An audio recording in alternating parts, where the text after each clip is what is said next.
KBC, as a corporation, we have endeavored to ensure that we bring you the candidates who will be making headlines in the biggest election in Kenya. Today, we are looking at the women representative, or if you like, the county member of parliament.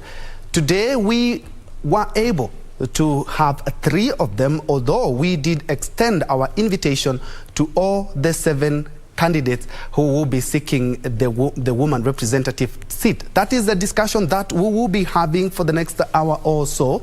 And joining me in studio is 3 of the 7 women representatives who will be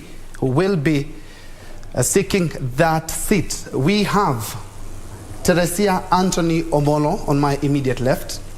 Welcome. Welcome. Thank you so much. We also have Mary Mudachi.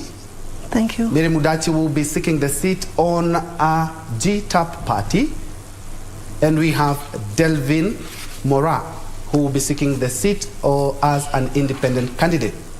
Teresia Anthony Omolo will be seeking on a PDU ticket. Give us a feel, your profile, and what should Kenyans, and more specifically Nairobi, expect in 3 minutes. Thank you so much. Like you have heard, my name is Teresia Anthony Omolo, and I'm a candidate in the vying for on a PDU ticket, that is Party of Democratic Unity. I'm seeking this seat for women rep because I'm an advocate for mother and child rights. As you are aware, there's a very big discrepancy when it comes to service provision especially in our county Nairobi. And I've worked with so many women who had varied cases of marginalization, discrimination, especially targeting single mothers, mostly not only widowed, but the ones who have been abandoned. They have been left with children, some have no source of income. So that really drove me to desire to know. We have a position here in Nairobi, not only Nairobi, Kenya as a whole, every county has a representation for issues that are affecting women and youths, and also our children. And I've felt, I've felt it has been, the impact of this position has not been felt at the grassroots level. And I feel that I'm the right person. I can really do something, really establish the office of women rep properly in this county as it was initially supposed to be. And that is why I'm seeking this seat. Thank you, Teresia. Mary? As you've heard, my name is Mary Mudachi. I was born in Nairobi at Pumwani Maternity Hospital. I went to school in Nairobi. I went to the university also here in Nairobi. I'm vying for Nairobi Women Rep. What motivated me to seek this position for Nairobi Women Rep? My background is that I have survived in Nairobi doing small businesses. The small businesses have enabled me to live in Nairobi, and they've enabled me to educate my kids. I learned actually to do business when I was a small girl. I learned from my mother, who was doing business at Kariakor Market, selling wholesale meat and selling unga. Those days, from unga selling wholesale. So I learned business from a very, very, very young age. And so I realized that now the future of Kenya is self-employment, because we have many people who do not have jobs. The unemployment rate is at 64%. So coming from a background that I have learned to do business and to survive in business, my candidate is about supporting the small business person to do business, supporting all people with life skills, and supporting people and nurturing their talents to a point that they can make an income out of their life skills and out of their talents. And if you don't have a talent or a life skill, you still have a business that you would want to do, a business that will work together with you to see that it actually can make an income for you, an income that's sustainable, an income that's sustainable, and an income that can help you to educate your kids. I'm doing this because I want to help to reduce unemployment and to reduce poverty, and to see that our people actually have money into their pockets. So my form is business. My form is business. My form is doing business and seeing that, sorry, there's a little distraction, but my form is connecting people to do businesses in Nairobi. And to business opportunities. Delvin? Once more, I'm Delvin Morajon, an independent candidate for women representative seat in Nairobi. I was inspired to go for the women rep seat. If I may explain in very few words, the women representative seat was incorporated in the Constitution 10 years ago, and its basic purpose is to represent women and youth as a minority group in parliament. And all I can say is that the purpose for this seat has not been felt so well. That's why the previous BBI initially was meant to, if it were to pass, this seat could have been scrapped off. Having been raised in Mathare and lived for the longest time in Mathare slums, I've had a one-on-one connection with the women at the slums and the youth. And me being a youth, I know what women youth go through and the youth at large, both male and female.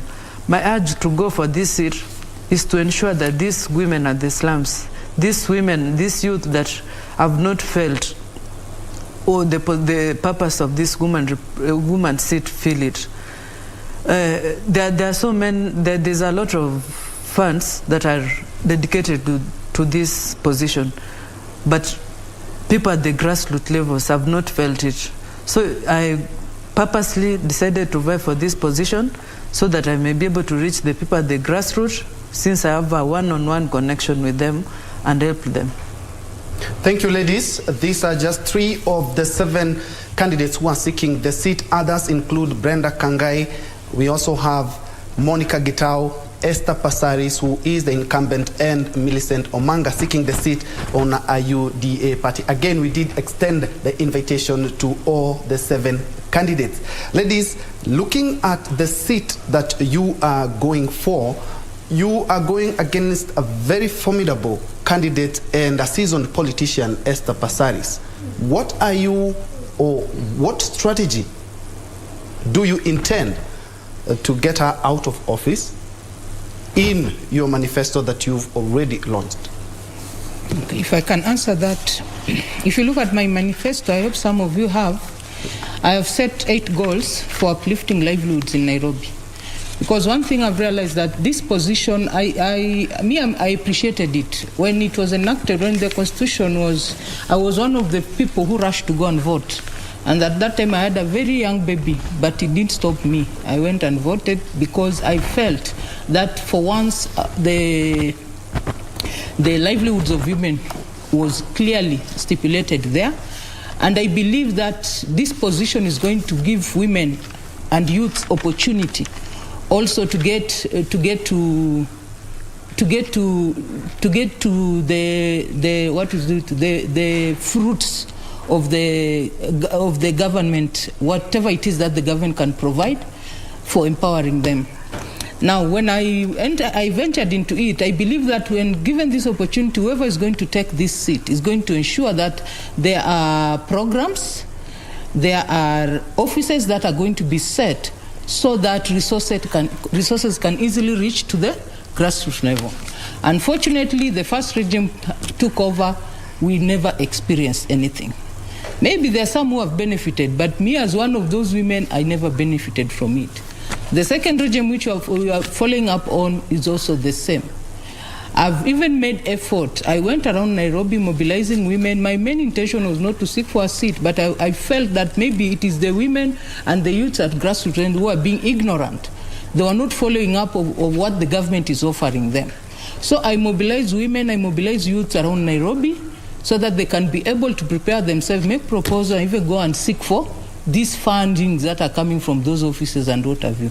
Unfortunately, out of all the groups I've managed to mobilize, none has benefited. I've been beneficiaries of this of whatever services that are supposed to be provided in these offices. Now, according to me, when I looked at this office, I saw a great opportunity.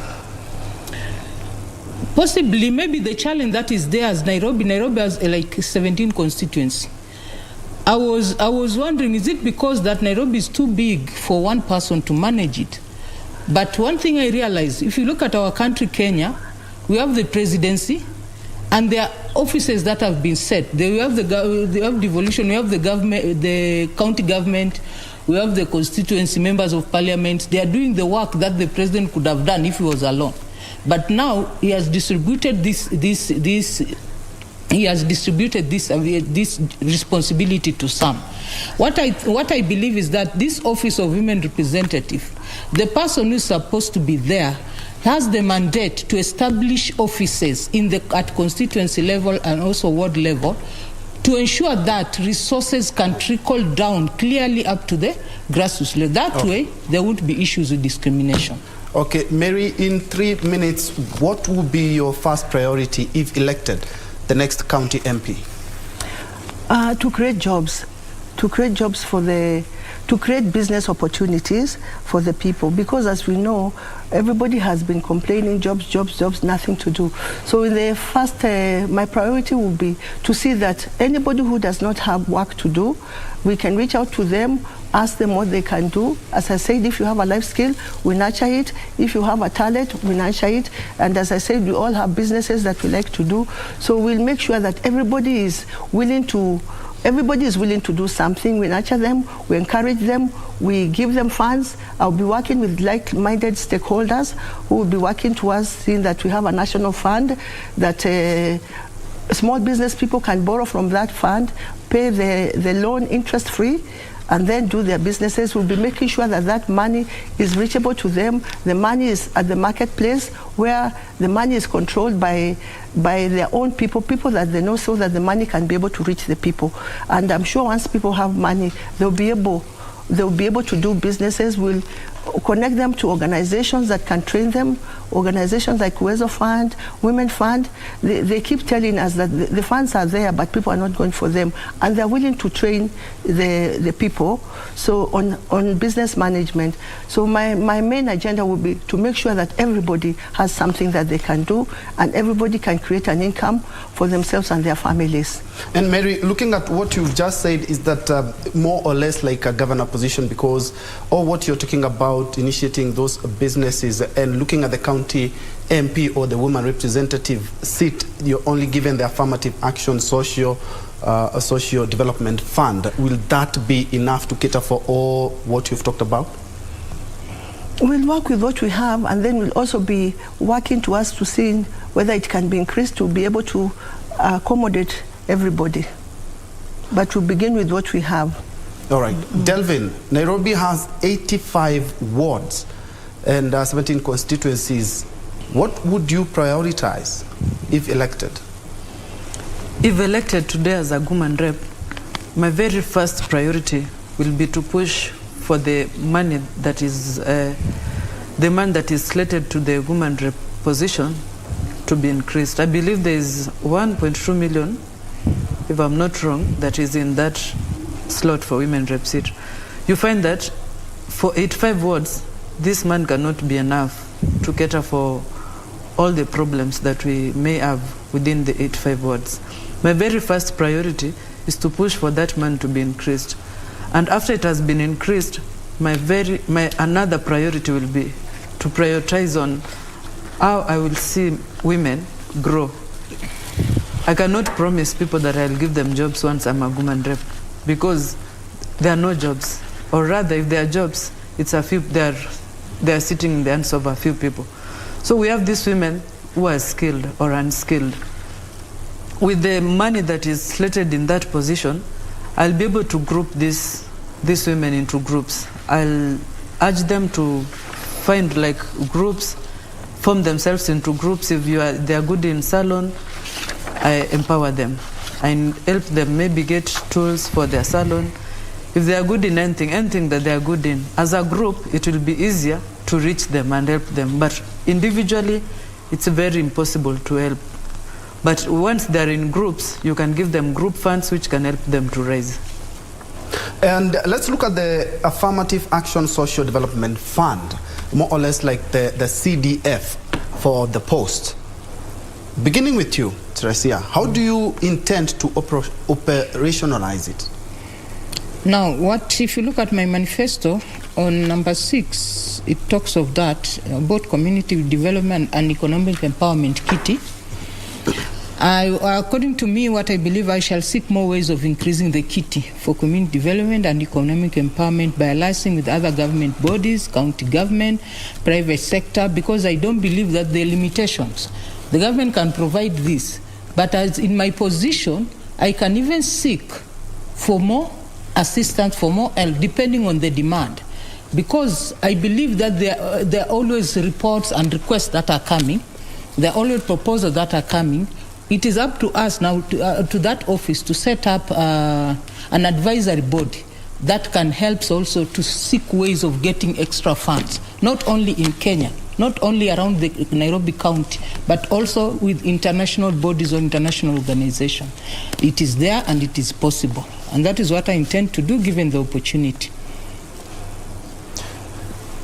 What do you expect to do with the little that is there? You talked about a lot of things earlier on, and looking at the Affirmative Action Social Development Fund, it couldn't quite cover all that.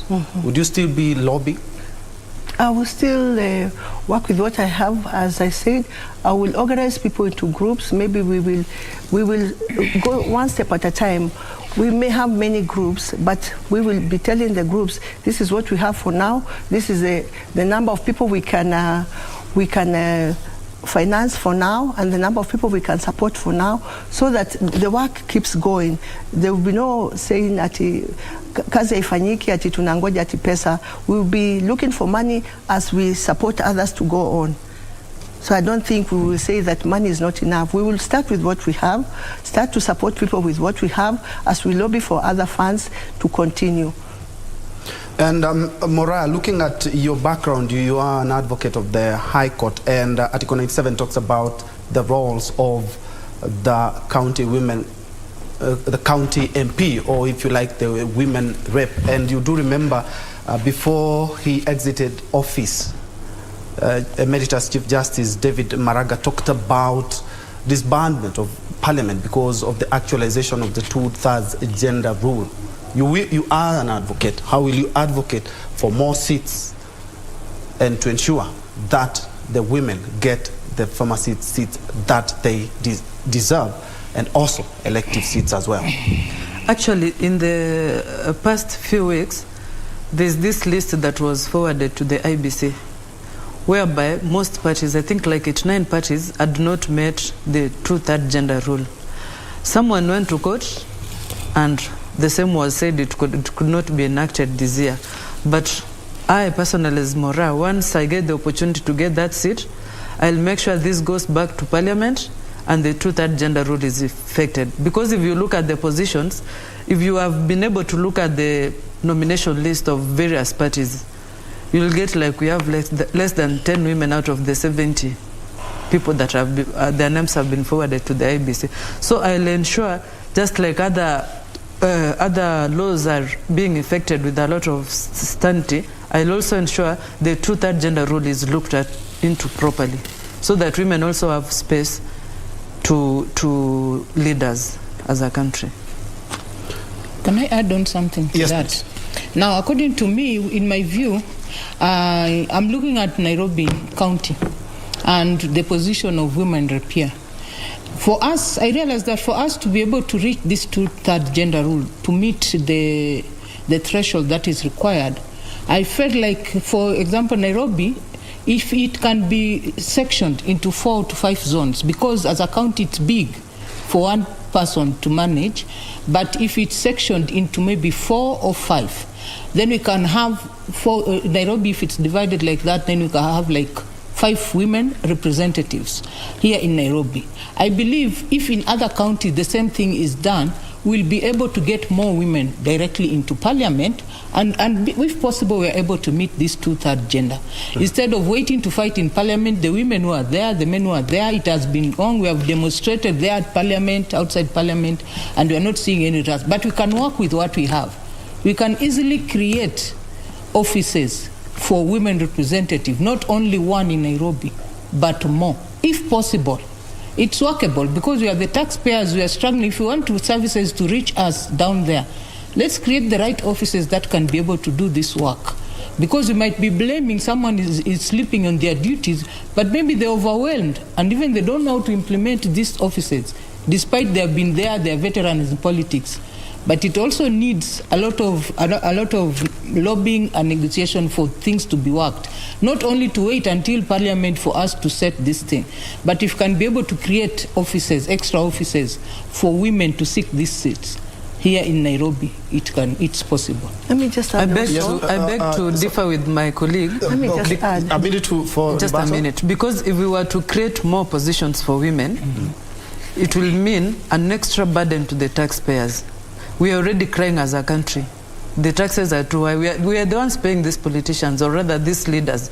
So if we say we are going to slot more positions for women, then it will mean more burden to the taxpayers, which will be quite unfair. I think still we can always push for this 2/3 gender rule. I believe we women are the most registered voters. And if we can push more women into leadership. Like if I can give an example, there's a ward, I think let me use an example of Matopen Spring Valley ward. This ward had like 3 women aspirants and for the MCA position. But it's very unfortunate that, no, it was 4 women and 3 men.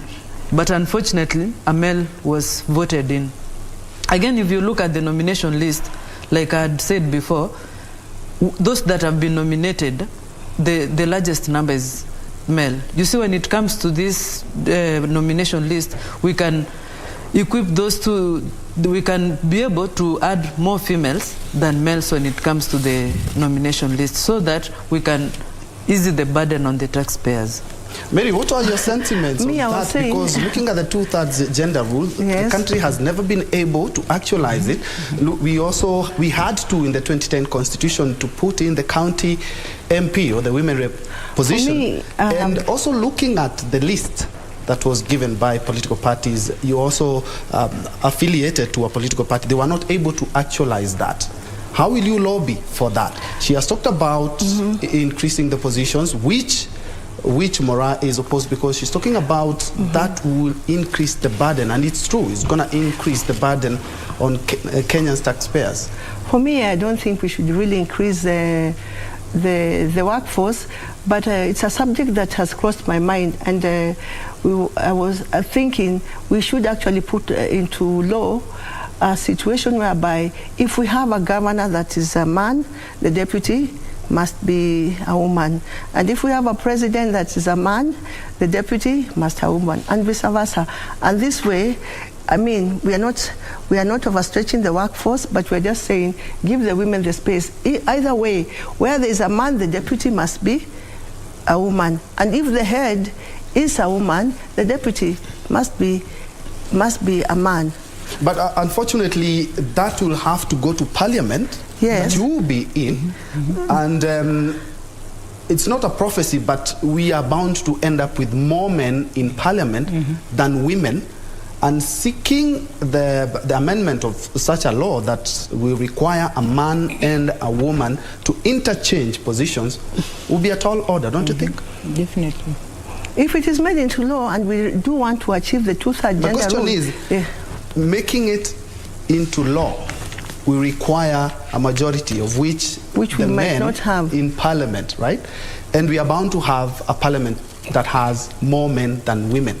How can then it's to lobby the women who are the majority voters.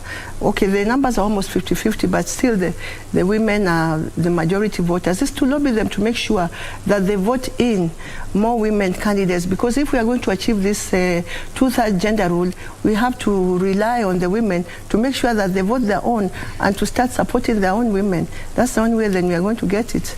All right, I would want us to finish this discussion, but I see the two of you have, you also have some sentiments. Yeah, just a Let's bit start with you, to confirm with that, because what I'm trying to say is that for the reason why I'm saying that, why we are saying that women are not voting in their fellow women into government position, it's not necessarily because it still goes back to these women. Are they empowered enough? Because most of these women leaders, the ones we are seeking this position, we are not empowered the way our male counterparts are. So it's easy, because the way Kenya now, our system has been, we have actually changed the system of electing leaders. It is that the one who gives you something more is the one that we identify with as a leader. But one who has ideologies, or who gives you direction on how to get empowered, how to empower yourself, you don't see that as a leader. So what I feel we need to do, if at all we need to rely on the voters to help us get these women into public offices, is that we need to sensitize these people. We need a lot of civic education, not only during elections. It's supposed to be entrenched also in schools. I don't know why civic education was removed in school. Because most of our children who come out of school, they don't even know what elections are all about. They don't even understand some of these things. Because when I was in school, we learned some of these things in school. But now, according to what they're being taught, civic education is not there. People don't know about their rights, about these elective seats, about all these offices, the ministries, what their responsibilities are. And I feel if people are enlightened at that level, they will want to know more. Our girl child will want to know, okay, so we need more women there so that we can do so. They'll come out of there and want to be part of those women who want to support fellow women. But if we say we just go and wait until election, now we want to tell them, can you vote a woman? But we have these organizations, they're out there during elections, but after election they disappear. Why didn't they practice that sensitization throughout? So that by the time elections come, it has been entrenched in the minds of the women, the minds of the youth. They see the importance of having a women leader. And as women leaders, we need to show by example. If we say that we are the right role models, let us show you, the ones who are already in the office, let us practice what you say. Because I believe this seat of women rep was brought because it's believed women have more heart. Tuko na roho ya nyama, si ya jiwe, so that we have feelings for others. And this women rep seat is meant to uplift or to touch the lives of our people. When we see people, even at the time of COVID, it was so tough for many. But I'm hearing even during election, now nobody's talking about it. I didn't see these leaders coming down to their people, helping them. But now during campaign, they're running around. Yeah? But when this time they really needed their support, they were not there. Now it's up to the people of Nairobi, the people of Kenya as a whole. Look at our leaders. Can we identify the ones who stood with us when we were in need? Okay. Not because now they are in need, because they want position. All right. Delvin, you wanted to add something to that? Yeah, I wanted to add something to that. Once more, you see, if we this thing, either way, it has to go through parliament by all means. Mm-hmm. Because as much as women are the most voters, they don't vote their fellow women. I don't know why they fail. Like my colleague has just said, it could be the lack of civic education, which is very, very important. But once they understand the need to vote in their fellow women, it will also help us balance the two-third gender rule. And when it comes to nominations, my other colleague here, Mdachi, has said that we need, maybe if it's a president is male, we need a female vice president. But what I could say, still men will be higher in parliament. But when it comes to nomination, I'll still insist on nominations. If we've elected maybe a male senator or a female senator, we have 16 slots that are meant for nominations as senators. In these 16 slots, we can be able to balance the number of women that can get these nomination slots as senators. Same to the county assemblies and to the national assemblies. And that way we will be able to achieve the two-third gender rule. Indeed. And when we come back, we will be also looking at how you intend to also work with the 85 county wards so to actualize your agenda. But for now, let's cross over to Uhuru Gardens. Kamcheme, we will be coming back with the latest from there. We have our reporter on the ground who will update us on what is currently happening. But first, let's have a quick break, then we'll be right back. Welcome back, and just in case you joined us, you're watching Nairobi Decides, where as KBC we have organized the Nairobi County MP, commonly known as the Women Rep Debate. We have 4 candidates who are cleared by IEBC. The number is 7. We extended the invitation to all the 7, but we have been able to manage 4. We are now joined by Brenda Kangai, who is vying for the seat on an independent ticket. Remember, we are live from the broadcasting house here in the county of Nairobi, and also on all our social media platforms. For comments, suggestions, or even where you are watching us from. Question for my panelists here: you can get in touch with us via all our social media platform. And perhaps to welcome Brenda.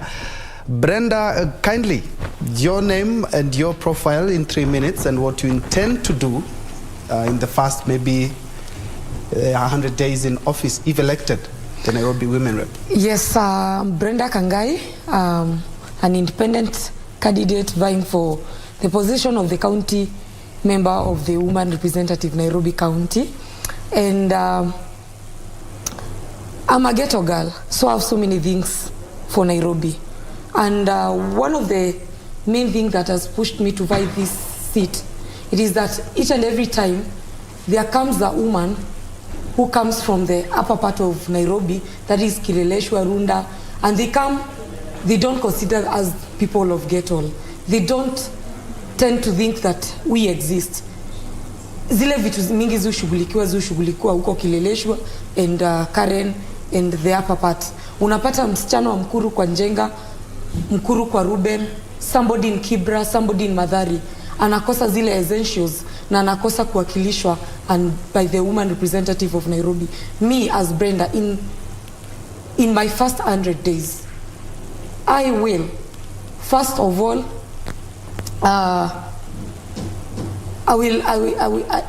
in my first 100 days, I will sponsor a bill in Parliament to ensure that each and every woman, not only in Nairobi, is given a sanitary pad, and by that I will ensure that every public toilet in this country is given free sanitary pad, so that any woman walking around and needs to assist herself, she can walk comfortably in that toilet, take a pad and assist herself. That will be one of the biggest achievements that I can make when I become the Woman Representative. Number 2, I'll ensure that I'll push the governor of Nairobi to ensure there is water in each and every slum of Nairobi. For instance, hakujai kosekana maji Karen, hakujai kosekana maji nini. But if we go in our slums today, they are given water in shifts. Once a day, once a week, or twice a week.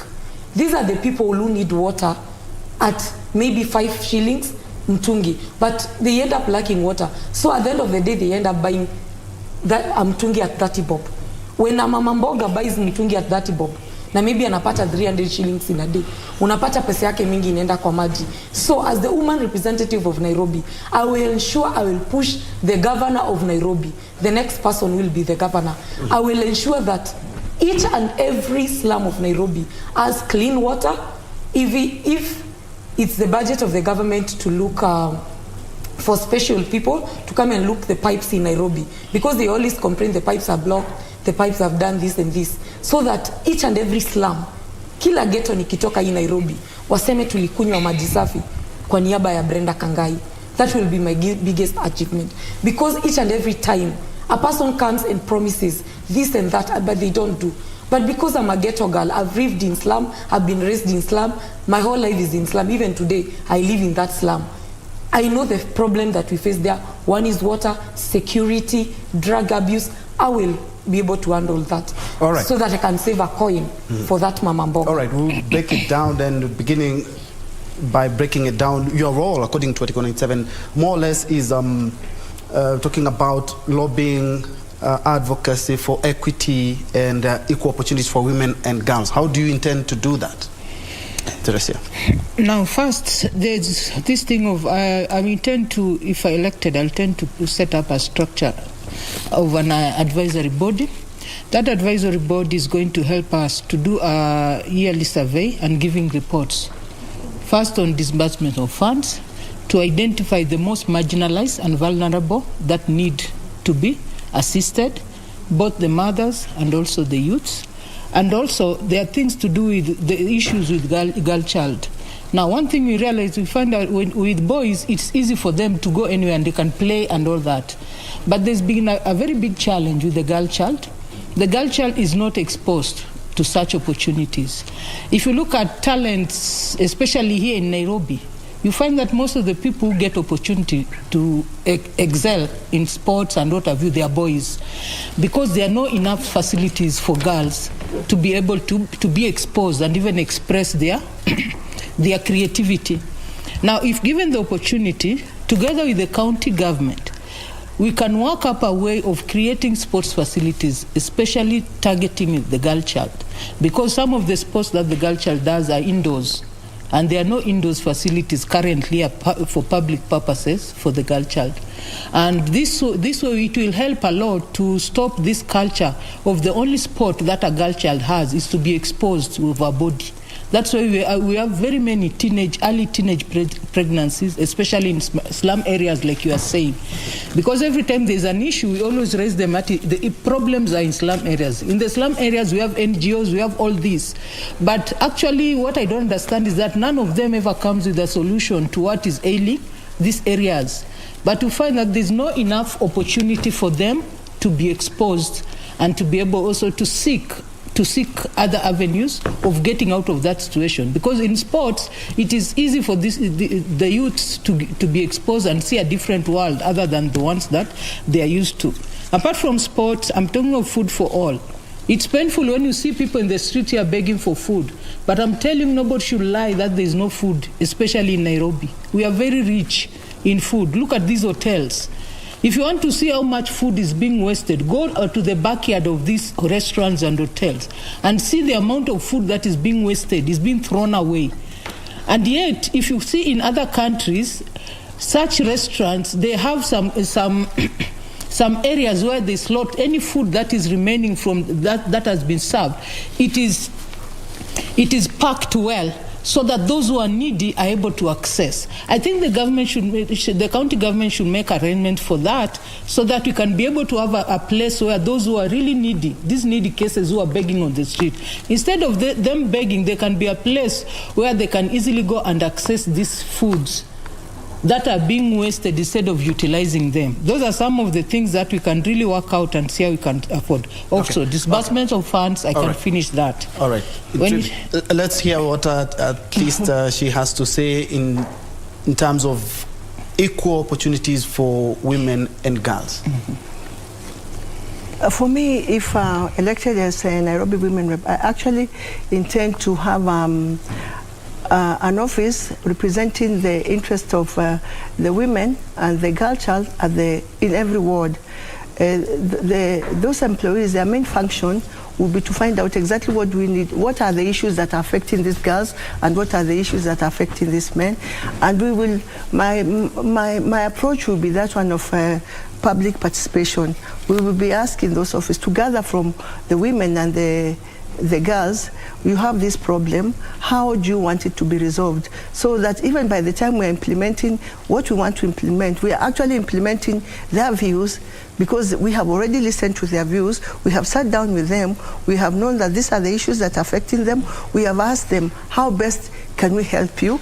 They have given us our views, we have sat down together and we have seen that this is workable or this one is not workable.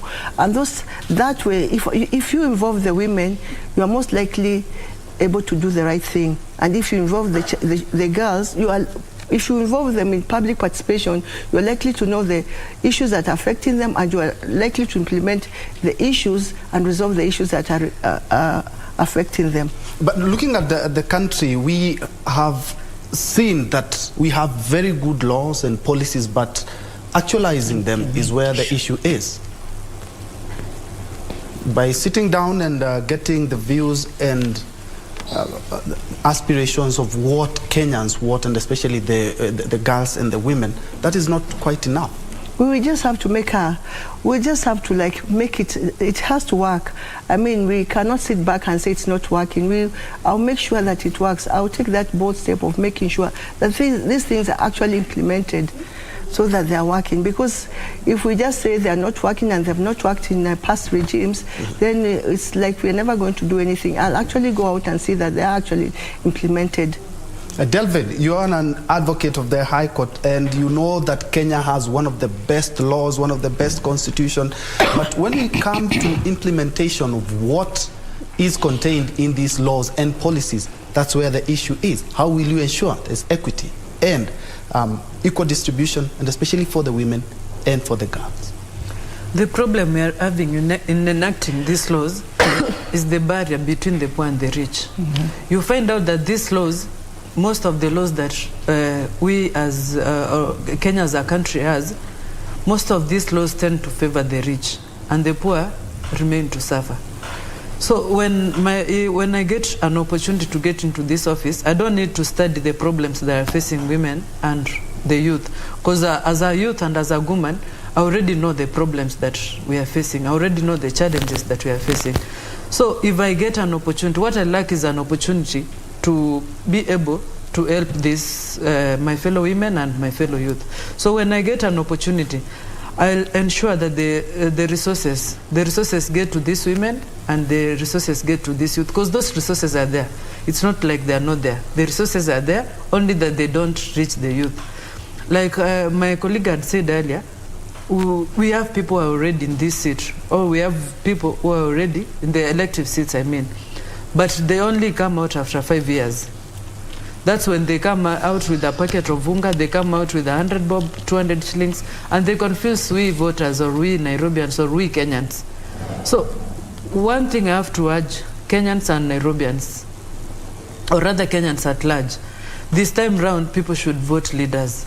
Don't vote someone because they gave you a packet of unga. We fail ourselves as voters. To some extent, I'll not blame these leaders because they have known how to play with our minds. When they come with 200 bob, we'll leave out that leader, that person that deserves that position, or that person that has a goodwill for Kenyans, and choose someone because of a packet of unga. Just like Esau in the Bible chose to sell his birthright because of a bowl of soup. This time round, let's not sell our birthrights for a bowl of soup. Let's ensure that we choose people who are going to work for our own good, not for the good of themselves or for their own selfish interests. You find out like this position of the women rep, it's been there for 10 years, but we haven't felt it. People haven't felt it at the ground level. Actually, it's the other day I was realizing like we are having a second person as a woman rep. All along I've been thinking this is the same person who's been there for 10 years. Because I didn't even feel, as a person, I've not felt that position. I happened to come from Umoja. There's a time I went even to the woman rep office. Not that I was seeking any help. I just went there for my own survey. People there were crying. People are not getting any assistance. They can spend the whole day there. They cannot see the women rep. Like, the people get these opportunities are people closer to these politicians. And that's what we need to cut off. Brenda, you are a new entrant in the political sphere, and you are going against Esther Passaris, who has been a politician for quite a while. How do you ensure that you actualize the agenda of equity and equal distribution of resources when you ascend to office, if you're elected? Actually, I joined ODM a long time with Madam Esther. I joined ODM when I was 19 years. So we have been with her at ODM. But what I want to say today is equal distribution of resources, not only to women. And I want to say this. I will not serve only women of Nairobi, but I will serve each and every person of this county. One of the main reasons is that even men nowadays, they are facing abuses, and they don't have a person to represent them. As the woman representative, as the head of the house, we believe a woman has so many roles in the house. I will represent each and every person, may it be a man, a youth, and a woman. I want to share the resources and the resources distributed by the national government as the position of the woman representative Nairobi to each and every Nairobian, so that in the next 5 years, every person, even when he's a man, a woman, or a youth, can feel that there was a woman representative representing us. One, I want to do this. I want to ensure that there will be a lawyer who will represent the interest of small-scale business people who are abused by Kanjol. I will set that using the GAF fund. Number 2, using my GAF fund to ensure that I will ensure equity and balance. I will ensure that there will also be a lawyer who will represent rape cases, mainly in slum. Because you realize a woman is raped in slum, she has no representation in court. So that case, at the end of the day, it ends up ending nowhere. Because that person goes to court day 1, day 2, day 3, she feels that she's not represented, she has no person to help her. At the end of the day, the abuse of a woman continues day by day. Because if an offender is not punished, that offender will continue doing the wrong thing. So as the woman representative of Nairobi, that will be part of my role. I'll use that GAF fund to ensure there will be a lawyer who will be representing women who have rape cases and those women who have issues with their family. Maybe your husband left you, you have kids to cater and she just disappeared. I can put a lawyer who can negotiate between two of you and ensure that that parent support the kids, because I don't want to see street children in Nairobi. And when I say I don't want to see a street child in Nairobi, I'll have a special program using the GAF money. If Nairobians give me a chance, I will ensure there will be no street child in Nairobi.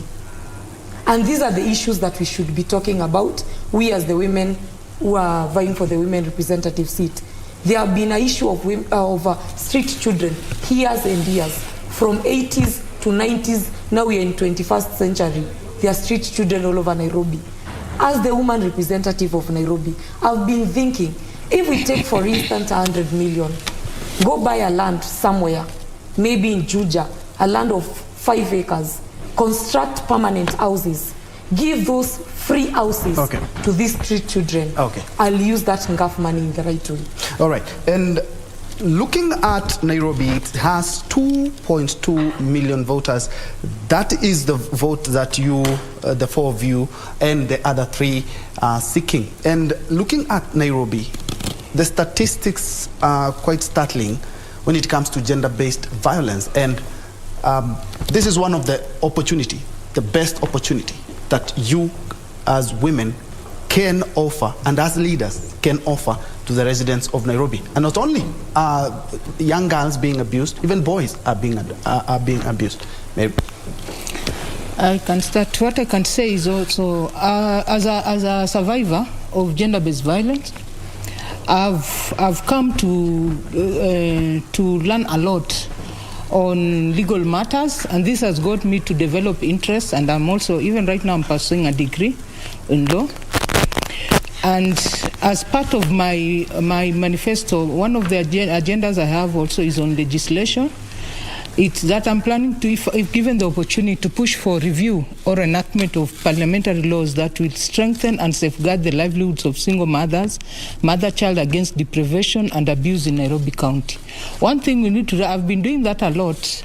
I'm a licensed court process server also, and I've been using this opportunity to train mothers, even youths, anyone in general, to seek self-representation. That is, I take them through that. I assist them prepare court documents so that they can be able to present themselves in court and address their cases. This is because most of the time we find it's very expensive to employ an advocate because most of the cases that we come across are cases of people who are very financially deprived, and it is hard for them to employ an advocate to stand for them. So I've done a lot to represent these women, and I even had a present case of a GBV, that a mother and a child, I had to accommodate them in my house for nearly two months because of abuse, and they were chased away by the father. So by the end of the day, you find that when these people are taught to represent themselves, I also teach them to learn the law. And I believe if these things are being trained on a continuous basis for all the residents, people will be able to open up and discourage any form of abuse inside the homes, because most women feel shy to say that they're being abused in their homes. Even men, there are some men who go through that. I've had several cases of men who have been deprived even to access their own children. So I've taken that opportunity to assist them. They have been able to go to court, and they have been able to be given access to their children. That one I've been doing it willingly without any support. And most of the cases I've been getting are people who don't have money. So I've been offering those services to them. It is possible as an office, you can be able to set a department which you are able, because the government already has one, NLAS. It is doing a very good work, but sometimes even them, they become overwhelmed. And people like us, we need to come in and assist as much as possible for these cases. And it is possible, because once you understand your rights, most of the time the abuse comes because either the youth, the men, the women, we lack knowledge or understanding of our legal rights or of our human rights. But when you have this information, we'll be able to avoid all form of abuse. And those are some of the sensitization programs that we need to set up in Nairobi. Your comment on gender-based violence, Nairobi is leading, and these cases are quite severe when it comes to informal settlements. How do you intend to tackle that as Nairobi Women Rep? Gender-based violence usually occurs from homes and usually from family setups. So for me, I actually intend to see that, and when those gender-based violence occur, people are quick to run to police stations to report their matters, to report their issues. So if elected, I really intend to put, in every police station, an officer who can cancel the... We have that. In police stations, we have a gender-based desk. Yes. Yeah. So what I'm trying to say is that before we rush them to go to court, let's cancel them, let's talk to them, let's see whether we can resolve these issues. But with all due respect, some of the cases do not even need any counseling. They need to be taken to court because that's a violation of a human right. If it's a matter that needs to be taken to court, then they will be taken to court, because really nobody has a right to abuse anybody else. And I'll be supporting where we cannot resolve the issue and where somebody has been hurt, or where somebody's life is threatened, or somebody's life is in danger, then they have to move to court and be prosecuted. And I will stand with that. All right, Delvin? Okay, the problem we are having when it comes to GBV, it's legal awareness. You find out that in most of these family setups, some people think it's normal to be battered, it's normal to be beaten, and there's that fear. They don't even go to police stations to seek aid from there. We don't really need, once you go to the police station, as a victim of GBV, you don't really need a lawyer to represent you, because already that's the work of the state. The prosecution is mandated with a duty to represent you in court. So what happens, you'll find that the police will actually take up this matter, take people to court, and then along the way, this man and woman, they'll of course come back claiming, we've now agreed and we want to settle this matter out of court. And then they go back again to suffering the same problems. And then I tend to think the cases of GBV in Nairobi are brought about by poverty. You'll find a lady cannot provide for herself and kids. So she chooses to suffer for the sake of the kids. She chooses to go through pain for the sake of the kids. If these mothers are empowered, if these men are empowered, because we also have some men who are not employed, they depend on their spouses. So their spouses put them through a lot of pain. Men are beaten, but they suffer in silence. They don't speak out. So all this, I equate all this to poverty, because people are not empowered enough to be on their own. So you find out even if someone really wants to come out of that violent home, she or he cannot come out because she cannot go and settle on her own. So if we empower these people and also we bring legal awareness to them, I believe cases of GBV will go down. Brenda, looking at the capital, Nairobi, we have so many cases of GBV, but unfortunately we have very few havens and rescue centers. How do you intend to change this? That's why I previously said on my manifesto, I have a plan to set a place whereby they will be having maybe about 10 lawyers to represent the cases these cases mainly come from slums. And when they come from slum, it means those people who have gender-based violence cases, they don't have money, they are poor.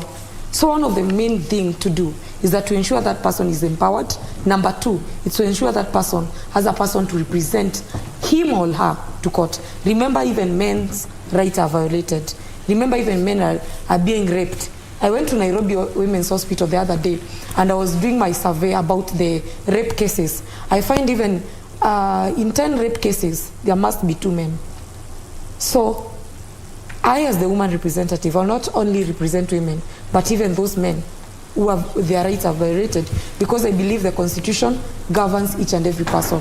It doesn't favor whether you're man or woman. So that is why I was saying, if I set up a place whereby they can go and seek help and seek even legal advice, and in that legal advice, they are counselors.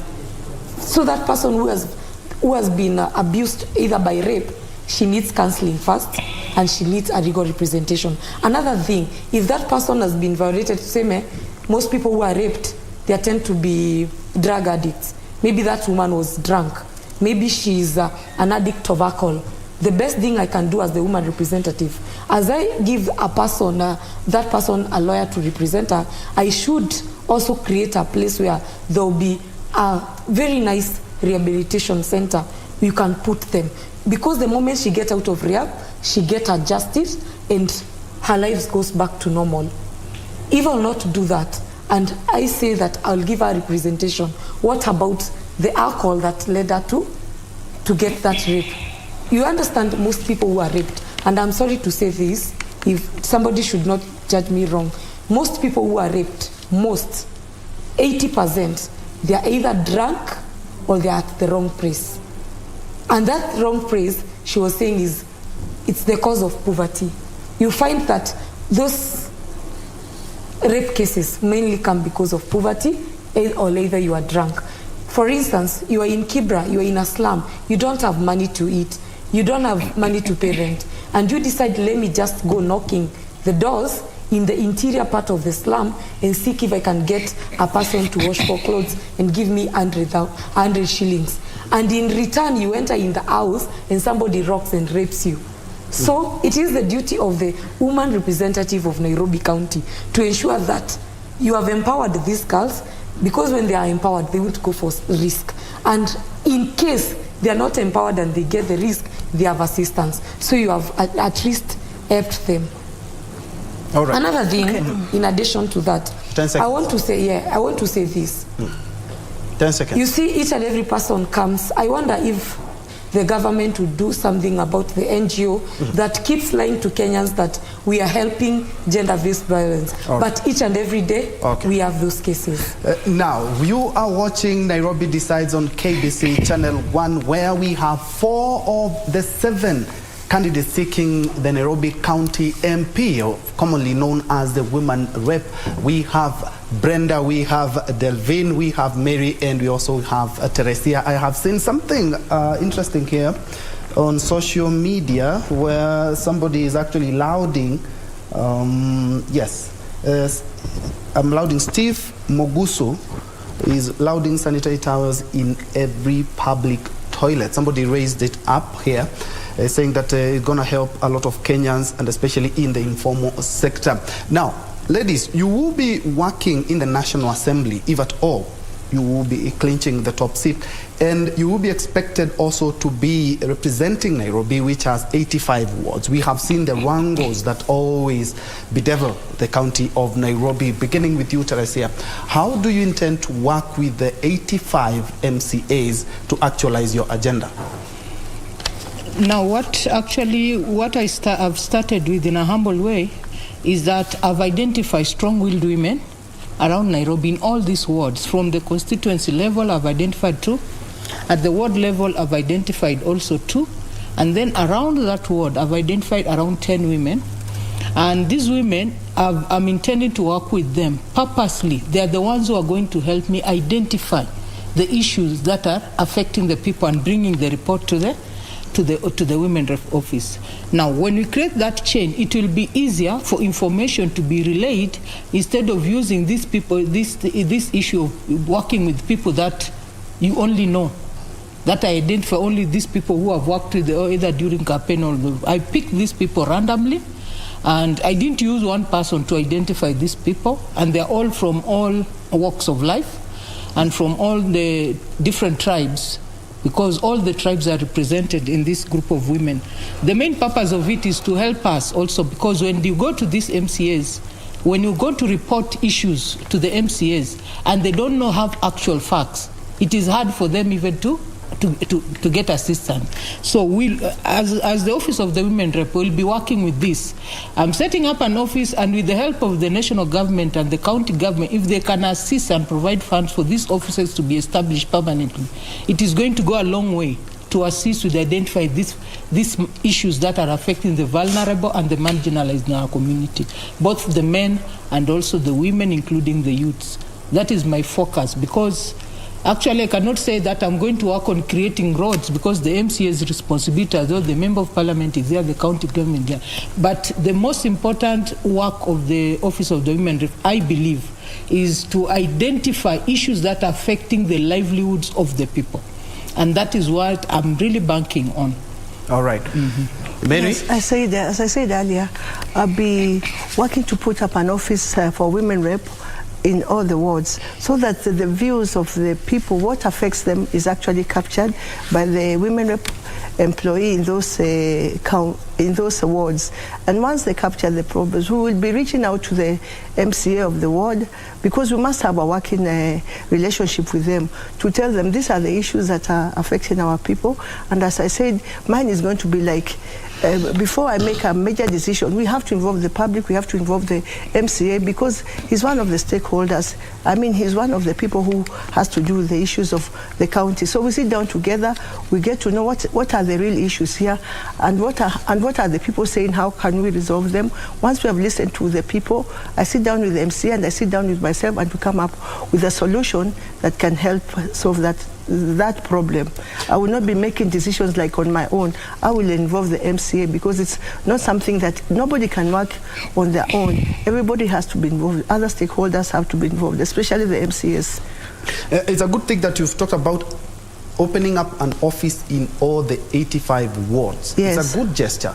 But what happens to the cost? Who will shoulder that? Is it the taxpayer, or you will be able to account for the 85 offices in every ward? We have the small national affirmative fund, which, as I said, we will continue to lobby for it to be increased, so that we can cover some of those costs.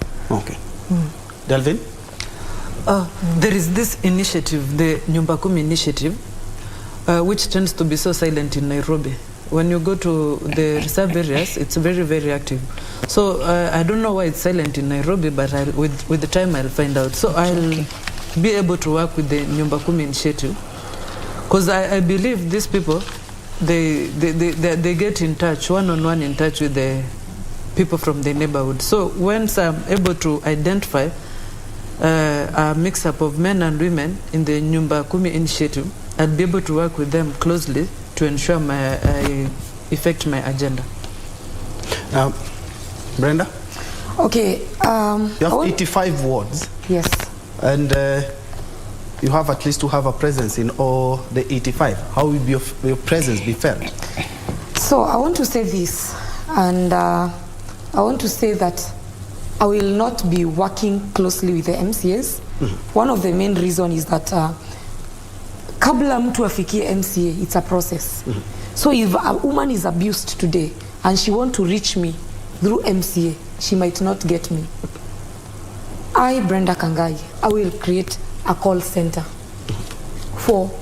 to give an opportunity to each and every Nairobian who is willing to express their problem in that call center. Because it's easier. When I create a call center, give work to 10 ladies, maybe all 5 men, 5 ladies, to be picking calls all around Nairobi and to be identified. Brenda, in this place, in Majimazuri, there is a problem here. In this place, there is a woman. There is a woman who got burnt. You see, it's easier. Because if I say that I will work with the MCAs, it might be a nightmare. Because you find a woman going to the MCA's office, she's taken this by the PA, this route by the PA, she might not reach me. But I don't know who is the MCA that will be elected, so perhaps they will you'll be able to have a I'm telling you this because I have an experience. I'm a youth. I joined ODM when I was 20 years.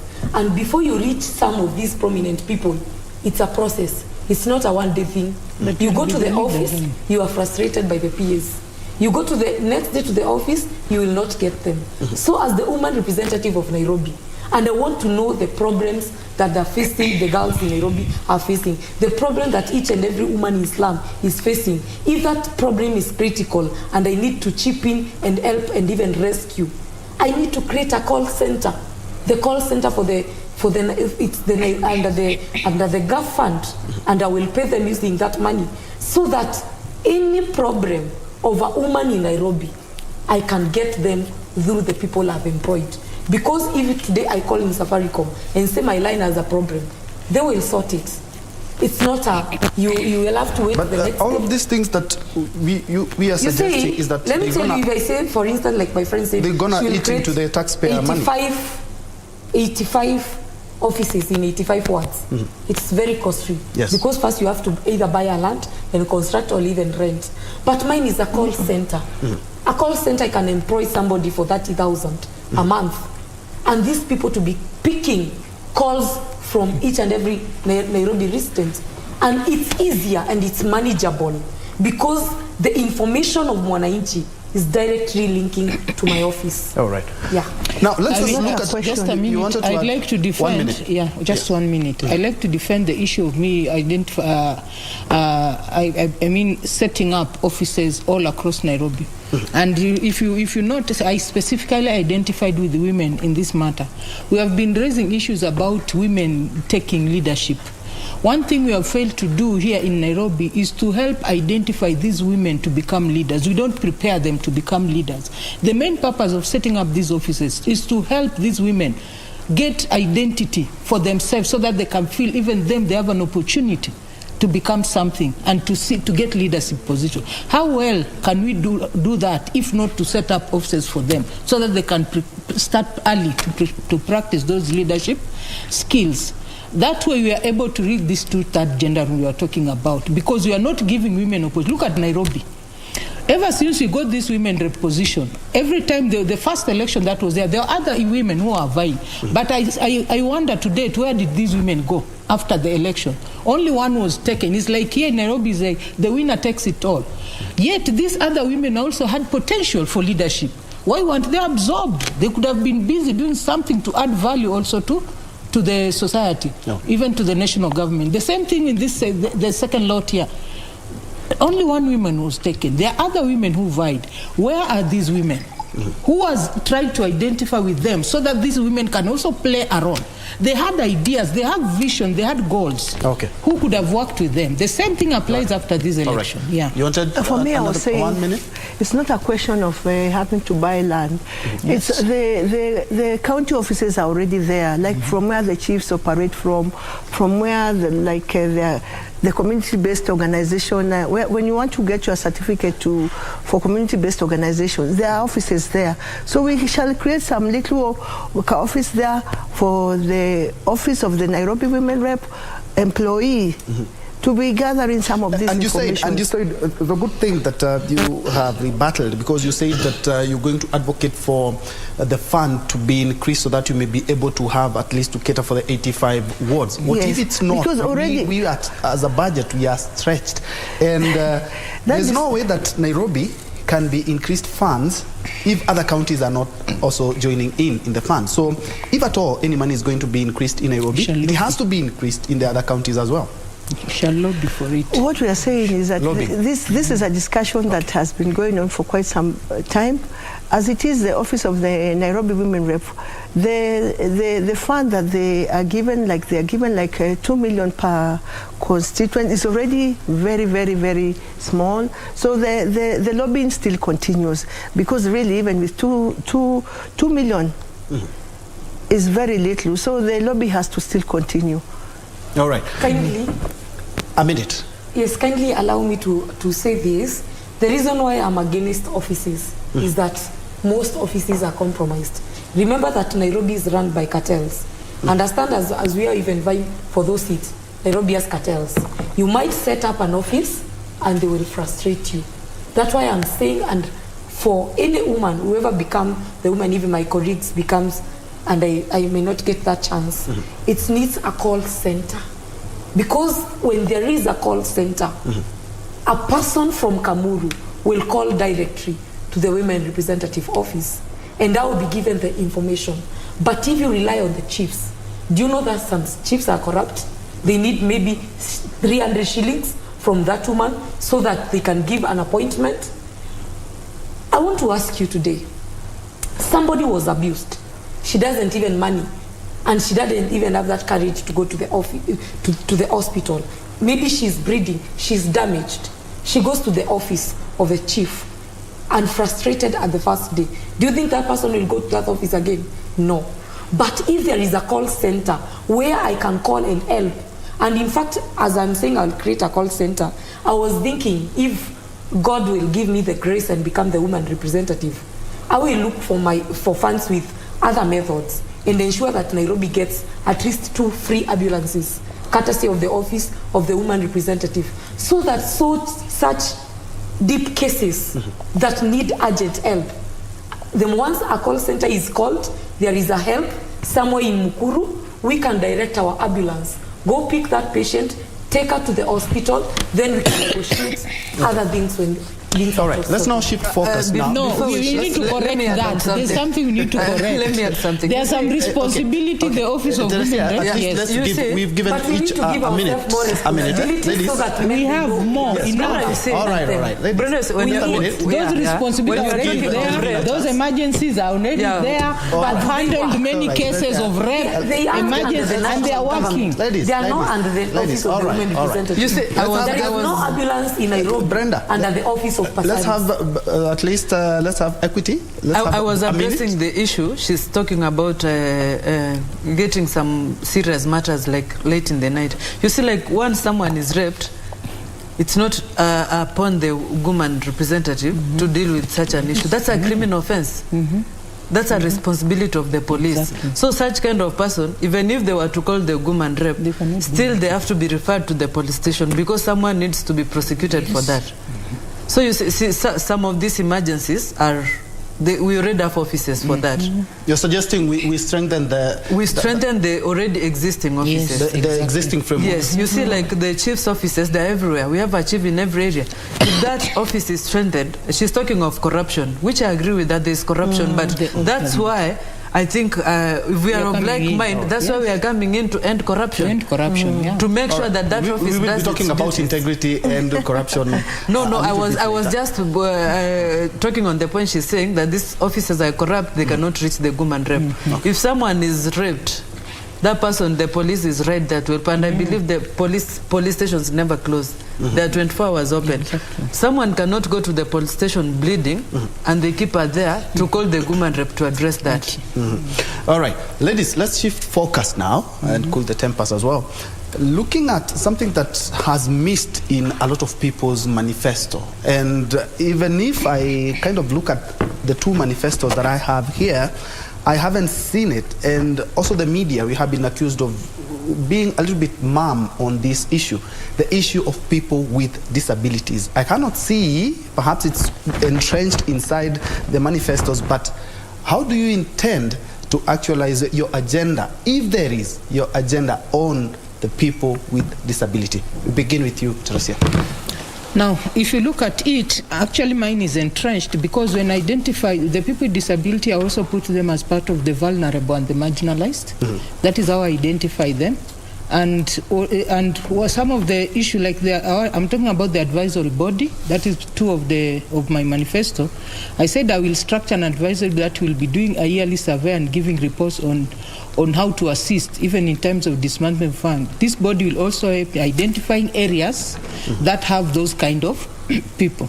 Mother and child issues, youths, the marginalized and the deprived one, even single mothers, and the youths also. Those are some of the issues that I said I was going to address.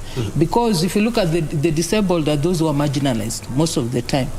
because they lack opportunities because of their inability. Okay, without categorizing them as marginalized, what exactly do you intend to do for them? Yeah. Now, if you look at the part 6 and also part 7 and part 8, those are some of the things that I intend to do for them. But here, from what I see, is that they will just be benefiting just like any, looking at number 6 and your 97 and your 7 training for awarding of loans and grants. Then you still bundle them into the same basket as all the other people who are living in Nairobi. Because the reason I'm stating that is because when you identify these marginalized or vulnerable, you identify based on their needs. Actually, that is what I mentioned also in the advisory board. It's based on their needs. Okay. So this person who is marginalized in terms of disability, so based on that need, they'll get assisted. Because we need to identify them first, and then we look at their need and help them according to their need. Yeah, because you cannot just decide that this person is disabled, this is what they need. They know better what they need, and when we sit down with them, we can get solutions to what their problems are. For me, the people with disabilities, just like I said, I'll have 85 offices, but in the wards, to get to the feel of the problems of the people. But for the people with disabilities, really I'll have a desk for them in my office, that office of the Nairobi Women Rep, so that we can address them. Because of their very nature, these are people with disabilities. Because of their very nature, we don't even want to add to their sicknesses by prolonging what we need to do for them. I'll have a desk for them in my office. So if it is businesses we want to start for a person living with disability, they will get faster assistance. They'll get faster assistance because there's a desk to handle them in the office of the Nairobi Women Rep. Yeah. All right, Elvin? Okay, we already have a desk, or rather we already have in the government, already there's that group not a group, there's a representation for the PWDs. What they lack is that knowledge again. They are not aware they have a representation. So when you go, you'll get there's a representation of people living with disabilities in parliament. But unfortunately, I've never seen those people representing the PWDs helping them in any way. So what I'll do is I'll push for awareness. I'll make sure these people living with PWDs are aware that there's money slotted for them. And I'll push and make sure they get that money, that money reaches to the right people. Exactly. Brenda? Yes, for me, the mission I have with people living with disability is that I love to regroup the PWDs because they are not the same. They are bright. The people who cannot walk, the people who cannot talk. So I need to group these people and set aside a fund for each and every group. It's now to them. Tell me, we want to start this business, or we want to do this, or as we want to get these skills, and I will do that according to what they want. Because remember, these are people who feel when you do something to them, they feel that you are not doing right. So you need to sit with them and at least talk to them and ask them, what do you think? What is best for you? What business do you think you can perform very well? And then you fund. If it's funding, you fund. Maybe a group of 50, they tell you they want to start maybe a project of maybe rearing chicken. You can sponsor them with about 3 million and start. And in the next 3 years, they are stable. They can provide for their families. Because I believe disability is not inability. All right.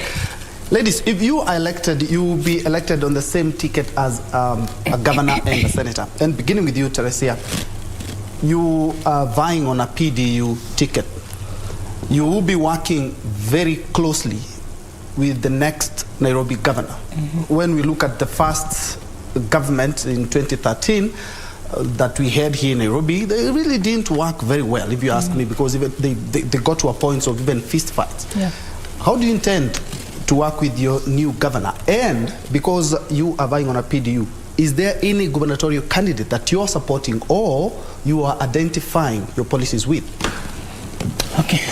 That is why I'm running on this platform that I call Sirini Kitenge, Sio Suti. One thing I've come to learn that we as a woman, it is very tricky for a woman to be made to choose to belong here or to belong there. Because if you look at the circumstances how a woman becomes a mother, you find at times, you find yourself you are a mother today, the next time you find yourself you are a single mother. You are a mother, there's no father, but you have a child here you are rearing. Then you find yourself in another relationship, you become a mother again to another child. And here you have 2 children you have to raise here. Are you going to decide, I'm not going to feed this child because the father is not around?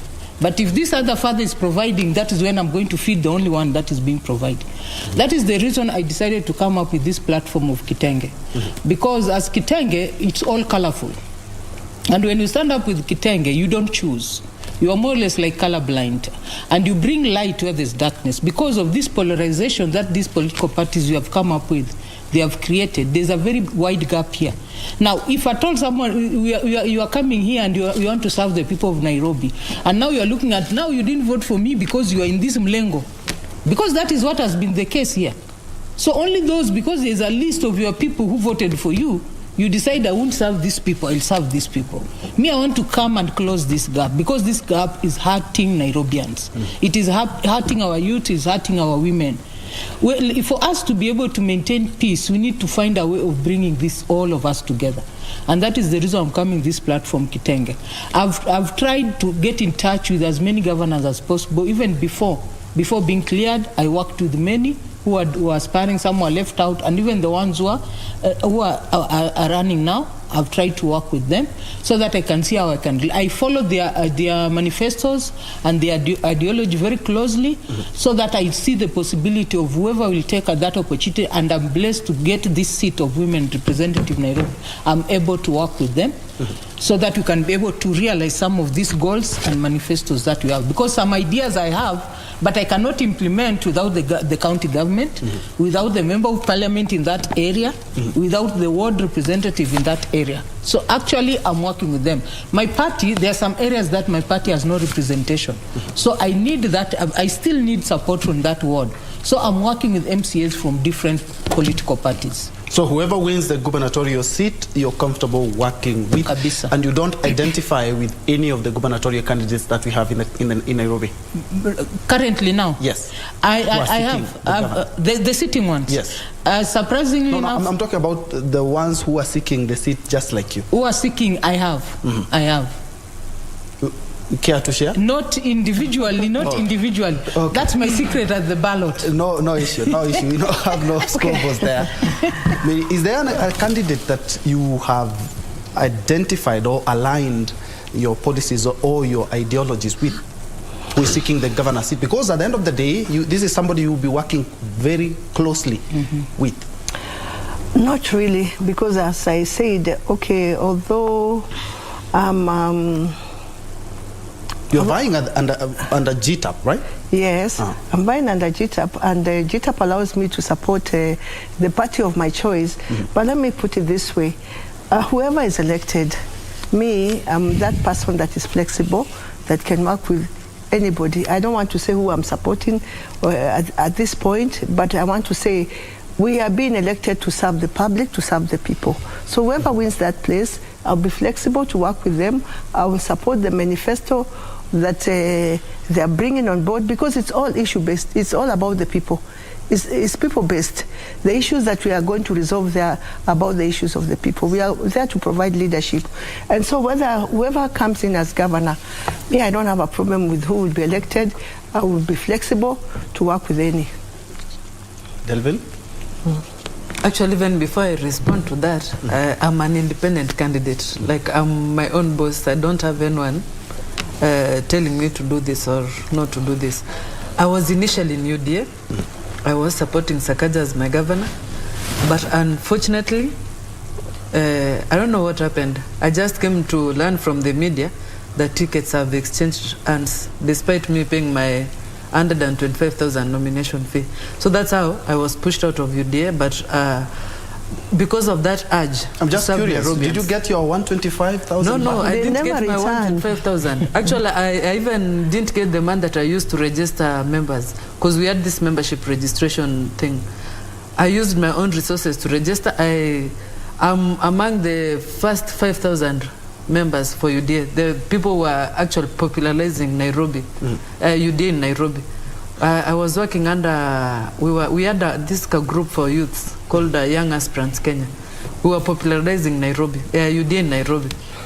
But unfortunately, on the night to nomination, it was all over media that there's no nomination for Women Rep. The ticket has already been issued to someone else. So I had to go back to the drawing board because I still had that urge to serve Nairobians. How about those UDA ideologies that you had before you went for the nominations? No, the UDA ideologies, actually the bottom-up economy was so convincing. That's why it has actually pulled so many people. It was so convincing.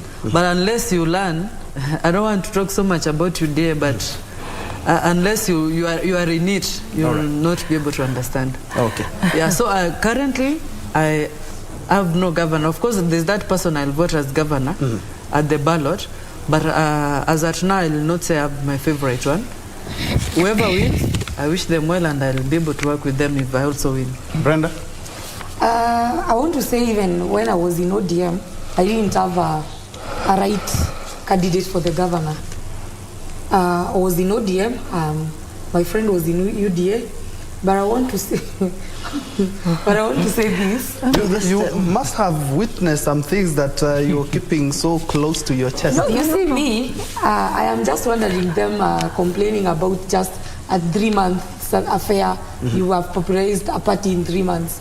I was in ODM. No, I didn't talk about 3 months. You don't misquote me. When UDA was started, I'm talking of something from 2020. Yes, UDA is not too old, even if it's 2020, even if it's 2019. Right. I joined. I just want to say this, just in a brief, before I raise my point. I want to tell her that I joined ODM when I was only 19 years old. I was the youngest member of ODM. At that time, it was in 2015. And I joined the party with hopes that I would be nurtured as a young politician of this country and get votes. And imagine I popularized Raila Odinga in Mount Kenya. I was the only youth. All right. Because of the interest of time, Yes. Do you still... when I was in ODM... do you have any leader you would want to work with? Or you would put your way? That's what I'm saying. Even when I was in ODM, I didn't see a right candidate among the people who said they want to be the governor of Nairobi. Okay. I didn't see any governor. And one of my reasons is Nairobi needs a manager. It needs a person with leadership skills. It needs a person who knows how to manage funds properly.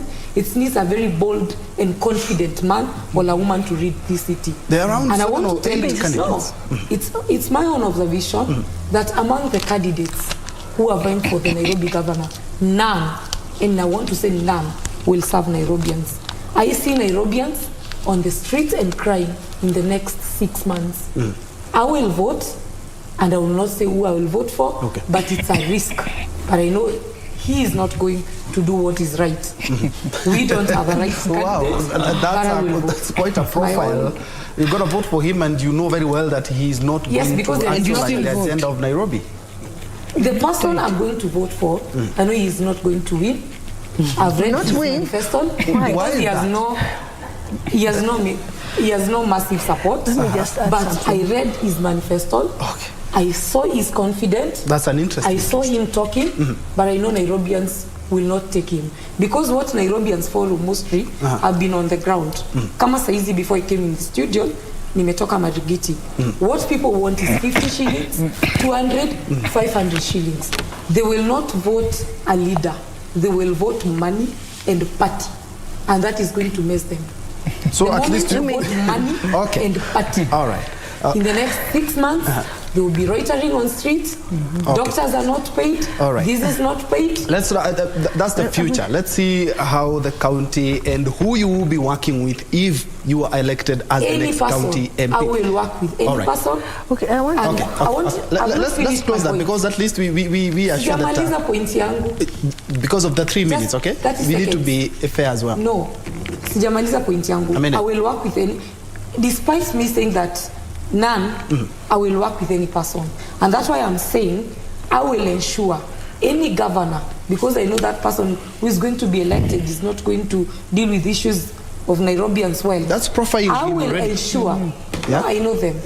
I'm saying because if any lady here says that I'm quite sure if Brenda takes the seat, she will not be able to do. Let me tell you, I'm a ghetto girl and I know the problem. Yeah. So when I'm speaking about problems of Nairobi, there are problems I'm facing every day because I live in slums and those problems come from the slum.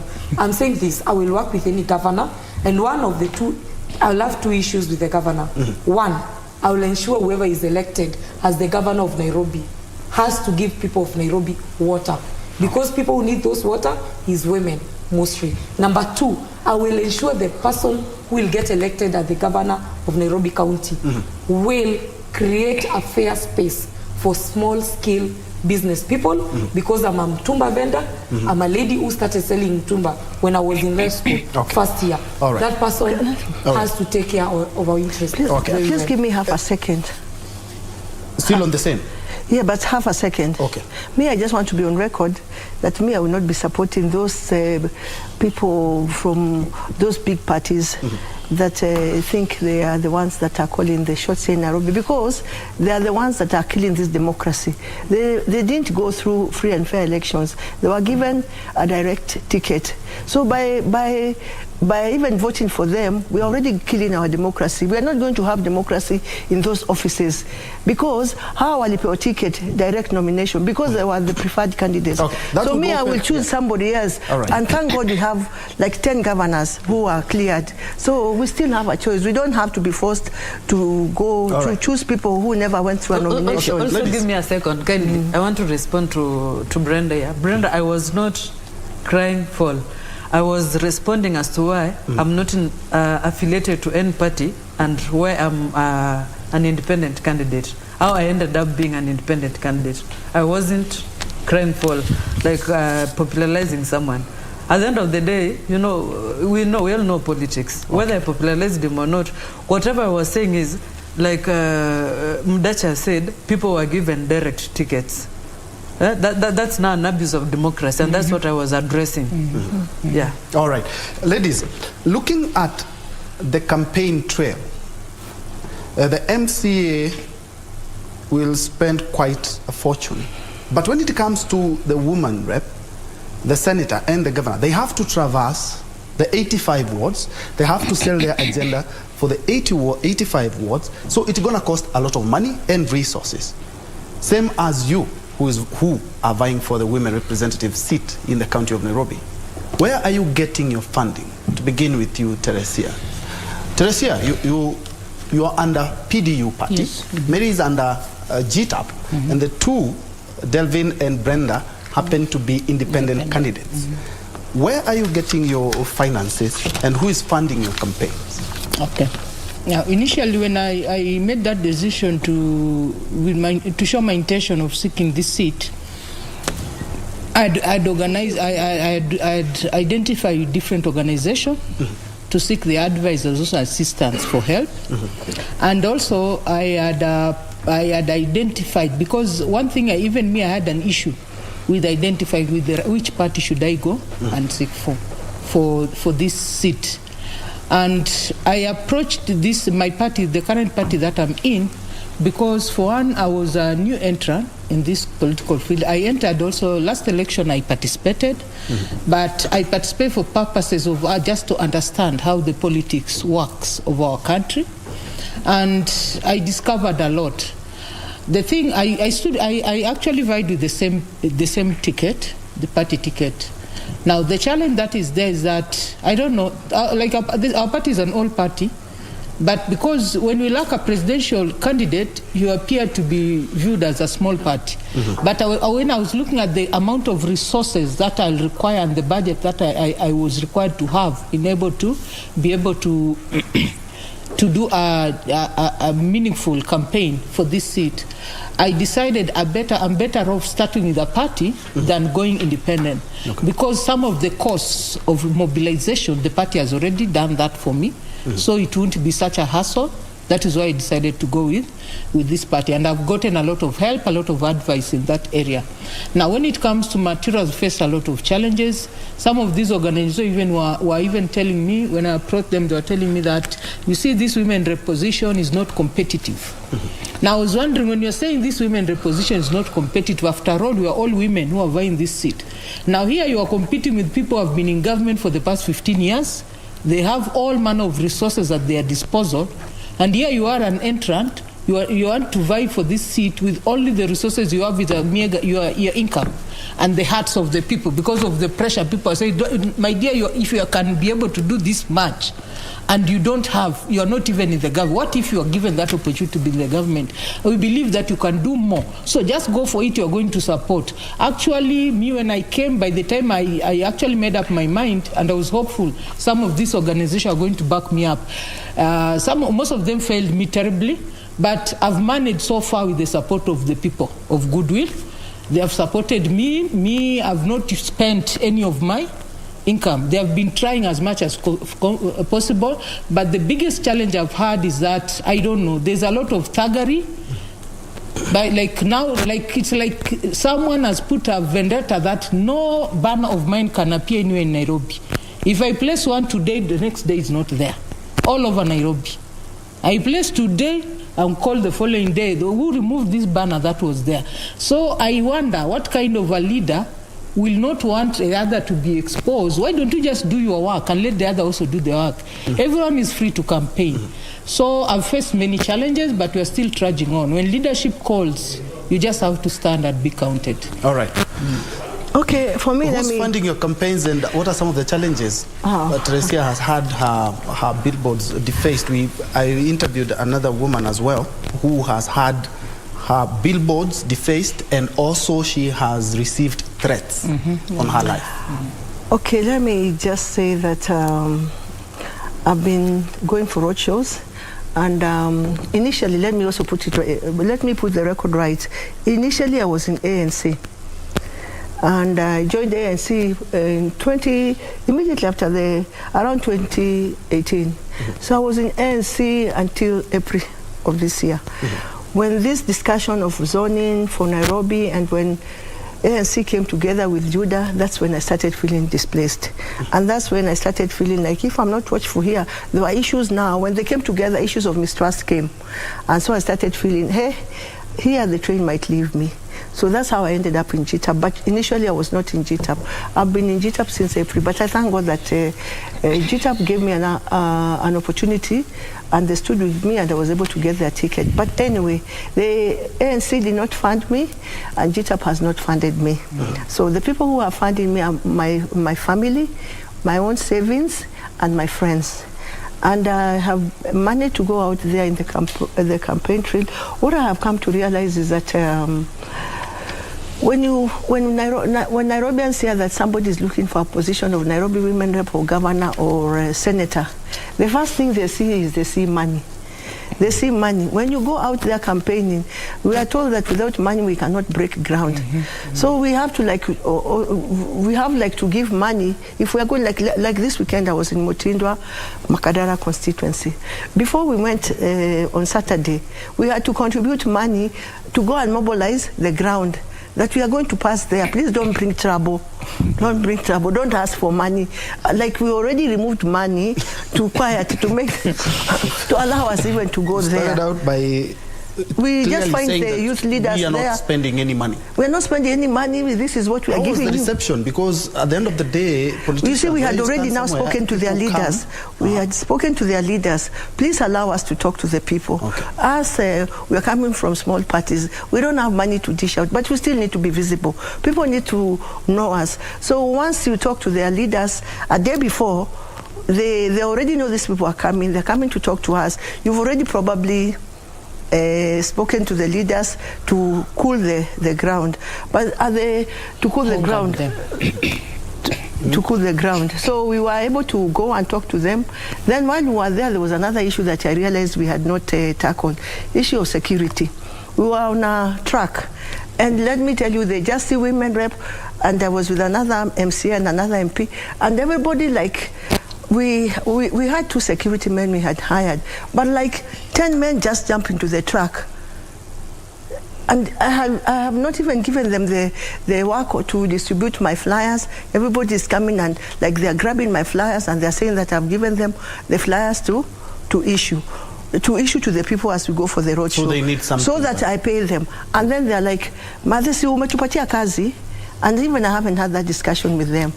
So, and like there are so many, now there's the issue of security. So that what I'm saying, even if you go for the road show, don't just go with 2 security people. Right. Maybe you need like 10, because the issue of security is real. And the issue of like giving money, they can even beat you. Like by the time we're finishing the road show, when I reached at Kenyatta Market, when people saw my posters, everybody came running saying, hey, hapa kuna women rep, Chapan Joy. I had to run. Okay. Let's hear Delvin sentiment. Who is funding your campaigns? And you did indeed say that you're a young person, and of course a lot of young people are facing the challenge of finances or resources to power or boost their campaigns, and they are going head to head against seasoned politicians, people who have at least heavy pockets. Who is funding your campaigns, and what are some of the challenges that you have experienced in your campaign trail? Okay, actually I'm 31 years. No one is funding my campaigns.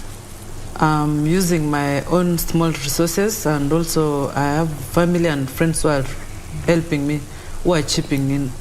Now the biggest challenge, as my other colleagues have said, it's the finances. The ground is so hostile. And the hostility at the ground, it's coming from the incumbents.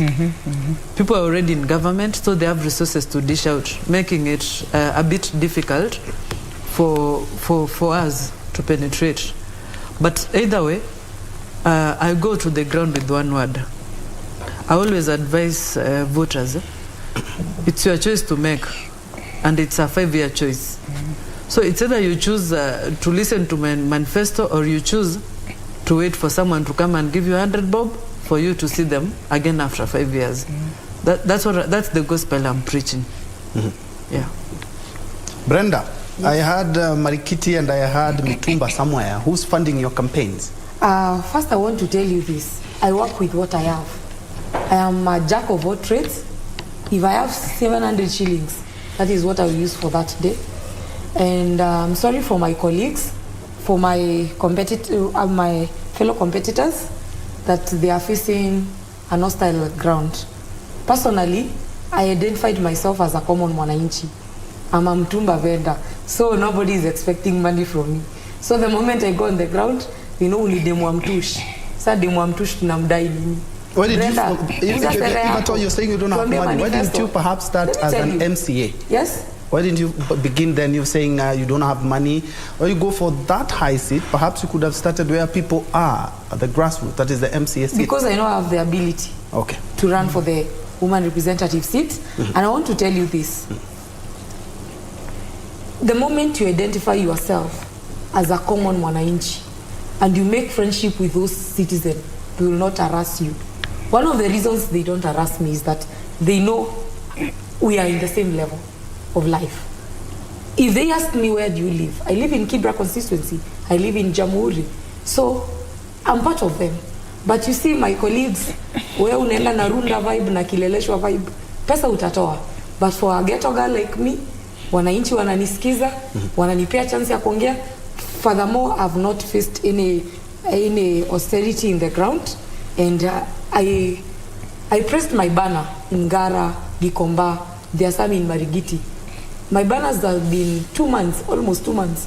Hakuna moja imetolewa, and in fact, bana yangu ikianguka, they call me. Brenda, bana ilianguka, leta ingine jioni. They even try to tie it.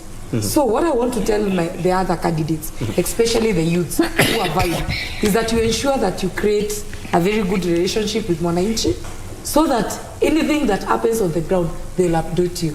Furthermore, I want to thank Nairobians. They are not bad. They are good people. In case yesterday there is a place where I kept posters in town, and somebody came and praised. Something funny. Walitoa na wakaacha zangu. Wananchi na wakaniambia, Brenda, ule fulani alikufunikia poster na tukamwambia si poa. So that I'm telling you, if you know your youth, not only to the colleagues that I'm having for the women rep seat, any other candidate anavai na ni youth. Identify yourself as a common mwananchi. Usiende kwa ground na kiburi. Tell wananchi what you want for them. They are good people, they will listen to you. But ukienda na runda and kileleshwa vai, toa pesa. All right. Just in case you joined us, this is KBC. This is Nairobi Decides, where we are hosting 4 of the 7 candidates seeking the county MP seat, commonly referred to as the women rep seat. We have Brenda Kangai on my extreme left, who is vying as an independent. Delvin Mora, who is a lawyer and also vying as an independent. We have Teresia Anthony Omolo of the Party of Democratic Unity, that is PDU. No, and Mary. PDU? Mary. Oh, yes, PDU. And we also have Mary, who is Mary Mudachi, who is vying on a PDU ticket. On a GTAP ticket. GTAP ticket. Apologies for that. Let's now shift focus to matters integrity and what we can call Nairobi leadership. Okay, perhaps to start with Mary. Okay, excuse you. Looking at Nairobi, the first 2013, after TNA back then took over office. Of course, we didn't see a good cordial relationship between the governor and the woman representative. After that, in 2017, we had a new government led by Governor who was impeached, Mike Sonko, and we had to more or less like overhaul the leadership of Nairobi, where we had to have Badi and his NMS. How would you ensure that matters of integrity and leadership are observed in a way that we will avoid what we witnessed in the last Nairobi governor? You will be a county leader if elected. Yes. For me, as I said, I really I will ensure that I keep out as much as I can. I will want to offer leadership that's accountable. And I want to be in a place where if issues, corruption are coming on board, I will these are things I will be able to bring on board and maybe discuss with those in office. May it be the governor, may it be the senator, may it be the MCAs. I will tell them this is what is going around and this is what the story that's going around. And since these issues are going to affect us, we are going to go back to the place of corruption. And really we must, this time round, if we want to be successful, we must actually try to fight corruption. We must try to fight corruption. Because if we don't fight corruption, 5 years down the line, we shall be where we are. There are no jobs, poverty has increased, and employment has increased. So me, I want to embrace leadership that's accountable, that the public participation, so that people can see what is so that people can see that the decisions that are being made are decisions that ought to be made.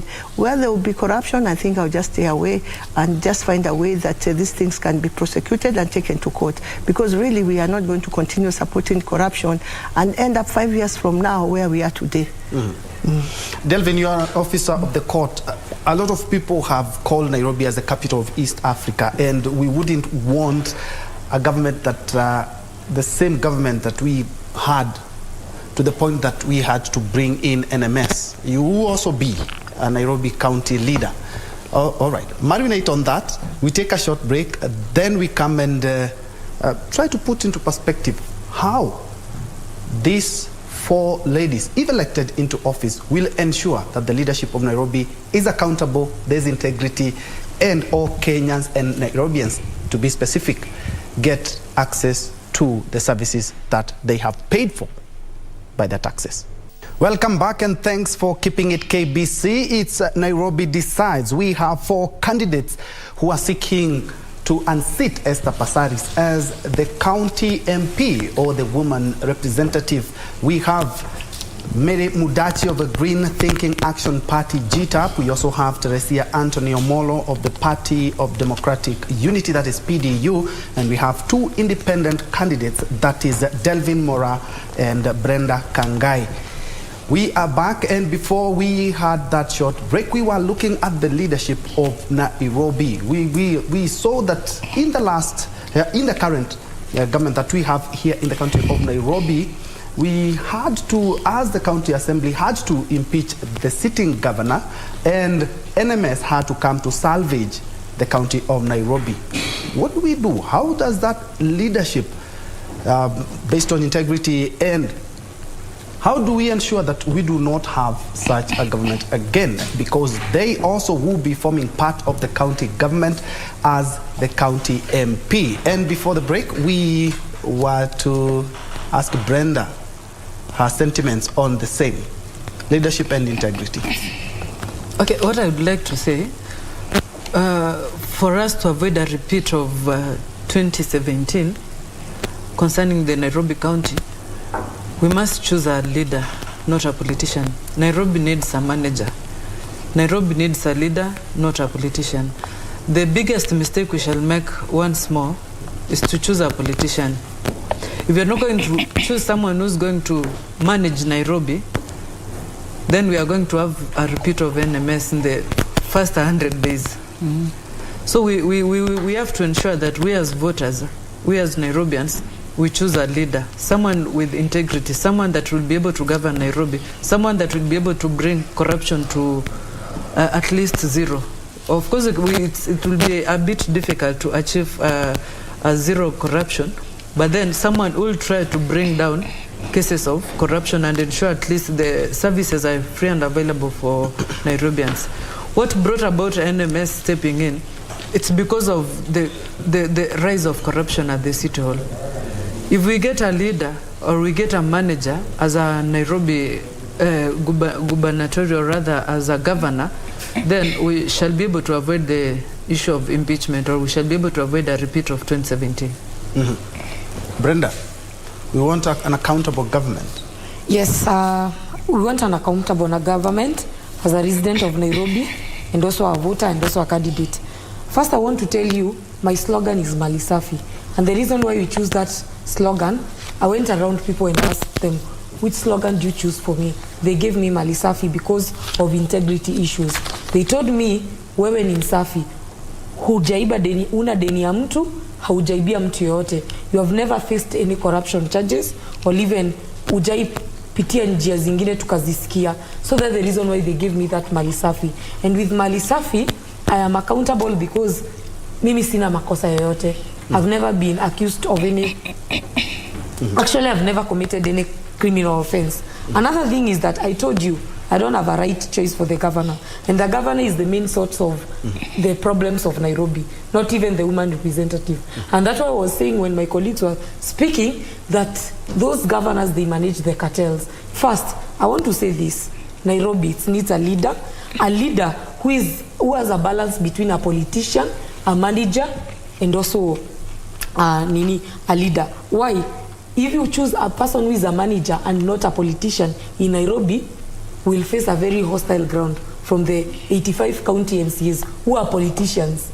A senator who is a politician and a woman rep like me who is a politician. So she will face a lot of challenges. Another thing is that you have to understand, if you choose a politician, a person who has just character trait of a politician, like in 2017, you will see the jokes that will be a City Hall, and there will be wrangles each and every time because they want to impeach. There is a NMS that the government brought. There will be so many struggles. That's why I'm telling people of Nairobi, from senator, woman representative, and governor, do not elect a person without 3 leadership skills. Elect a person you see, this person can lead people. Elect a person who has qualities to manage funds. Because, especially for the seat of Nairobi governor, I heard the other day that Nairobi produce about 100 million each and every day. It needs a person who will properly budget for that money and use that money in the right way. It needs a manager.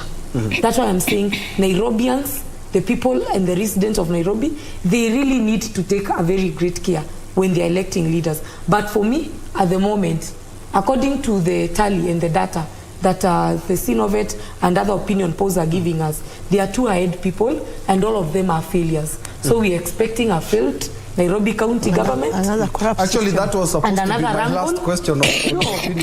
I'm just giving my point. Yes, we're expecting another wrangle. And I want to say this. None of the 3 wall front people is capable to lead Nairobi. So expect wrangles at City Hall. Expect especially the person who is likely to be given the governor seat, and he is not in the government. My friend, it will be it will be an issue. It will be an ula baru. That's why I'm saying, if Nairobians would go and vet a person, not by the 50 shillings, not by the 100 or 500 or the hall meetings. You know, nowadays people are being called in a hall and you're given 1,000 shillings. And now you think now because this money can cater for your family, that's the right leader. No. Take money, but at the ballot, vote for a leader. Or not, if you not vote for a leader, Brenda will be there. I'll continue doing my community work, whether elected or not. I'll serve the people of Nairobi. All right. So expect okay, Brenda. Now goes at City Hall. And since you have brought it up, and it was part of the questions, and I still see something here on social media, let's tackle it, right? Now, Angela Auma says, niko na swali, je, watu wa Nairobi wanawajua kweli huku Huruma hatuwajui? You know, the opinion polls that Brenda is talking about, they have shown that the candidates who never showed up for this debate, that is Esther Passaris and Millie Omanga, are leading when it comes to who will be voted if elections were to be held today. I want to take your sentiments. Do you believe in the opinion polls, and what is your sentiments on these opinion polls that have not placed you anywhere near the 2 front contenders? Now, what I can say, me on my part, is the same issue that we are addressing here. The problem is with marginalization. One thing we've come to realize that the parties that are being fronted currently now, it's because of the kind of leadership they have, because of the popularity in presidential candidature that they have. And because some of us, we are seeking these seats without a kichwa, sindio, the president up there, when we to others, because you find that the amount of limelight that is given, the other candidates are using that platform of the presidential leadership to get more exposure. Us, we lack that. But that doesn't mean that we are not popular. Okay. Because the opinion polls that are being given, we are at the ground with the people. Now, the same Uruma ground, one person is asking, we don't know them, but the other people who are there in Uruma know us. So we are left to wonder. That is the opinion. One person will say, I don't have. How many in Uruma are there who are claiming that they are not aware of our existence? It's a good thing you've touched about the exposure. Perhaps are you blaming it on the media that are not giving you fair coverage that you should be given? Yes. Partly so. Partly so. Because in truth, let's be fair here. We are all cleared to run a seat here in Nairobi. Now, when it comes to giving the residents of Nairobi, the people of Nairobi, so that they can see who are the candidates that are running. Why do we now do this segmentation? We decide now this lot will appear, and yet it's one seat that they are vying. Now, how can we make these other leaders be accountable? Because we have issue here, we are talking about integrity and accountability. The person who has been in office is nowhere. We are here seeking this position. The person who has been in the office is nowhere to be questioned. When they go outside there, the people are not asking them because they are being given handouts. When you ask someone comes and offers you something, can you start asking them, and where have you been all this while? Why haven't you been serving us? Because me, I have not received any handout from any leader so far. And those that are receiving, I always ask them, so and so came and gave you this. But what plans does this person have for you? No, they have not given us any. But they have given you this, and you wait for another 5 years so that you can receive this. That is their manifesto. And here we are offering something that we'll be getting from this time forth up to the next 5 years. But you feel, since I didn't get 100 shillings from you, now you are not a leader. That is why hatujulikani kwa sababu hatukupeana 100. Hatukupeana unga mfuko ndogo, because you are being invited to the ground there. I'm not blaming anyone, but nasema that is the norm. There's nowhere in the constitution that to say for you to be a leader You have to go down to the ground and give you 1 packet of unga or 200 shillings. Hakuna mali kwa constitution. So why don't we just be truthful to our people? Sell the agenda that we have. I'm a leader, volunteer to stand up in the gap and help to solve some of the situations that are ailing our communities so that we can uplift our lives. Okay. Yeah. Okay. Thank you. Maybe your sentiments on opinion polls and the question that has been raised. Do you support what your colleague here is talking about? For me, I'm not really shaken about coverage. I'm not really shaken about the opinion polls, but I really want to say that I'm disappointed with some media houses in the way they are handling these debates. First of all, let me just actually congratulate one of the media houses in the manner they are conducting, especially Citizen. They are bringing everybody on board. Even if it's 2 sessions, we don't mind that. With all fairness, the media debates are organized, a joint production by all media houses. We thank you for that. But now when you choose to sideline others, like that debate that was happening at NTV about the women reps, do you know we actually went there? All right. You did? Yes, we actually went there and we asked them, why are you leaving us out? We are here. We want to be interviewed. Okay, fine. Because it's I mean, why are they another media houses? Let's why are they campaigning for others and leaving out others? Wacha hata kama kuna 0 ama 4%, wacha ionekane kwa ballot. KBC, we've given you we thank KBC. And still on the same, actually somebody is asking where is, let me get that name, where is Wapi TJKE is talking about Wapi Pasaris Omanga. You know, we did extend this invitation to all the 7 candidates, and we have those who were able to avail themselves for the debate. Carry on. Yes, I was saying that we had that debate, we heard about it, the one at NTV. Again, kindly, let's stay away from other media houses. Let's work with what we have right So now for me, I am not really bothered about those opinion polls, because at the end of the day, God has the final say. People can go there, lean on one side or want to look like one side is winning, but on the 9th of August, God will give us the candidate that he wants to give us. So me, I'm not shaking that. I still know I will win this seat for Nairobi Women Rep. Delvin, what's your opinion on Teresia has talked about handout politics. Mary has talked about biased coverage as to why perhaps we are seeing some of these numbers in the opinion polls, but says that that does not reflect the situation on the ground. Your sentiments? Actually, opinion polls are not a true reflection of what's at the ground. Those opinion polls, to start with, they are biased. Like, for example, I've not got even one person coming to ask me whom I'm voting for. So I don't know where they're actually conducting their polls from. I don't know the people they are facing. Some people are saying that they cannot see you in Huruma, in... I even know the person who has asked that question on a personal level. So I don't know when she wants to see me, because I know on a personal level. So what I was saying, when it comes to opinion polls, I don't know where they're being conducted. For the 31 years I've been alive, if those opinion polls existed, there's no day I've been interviewed by anyone to ask me, whom are you voting as president, whom are you voting as MC or anything.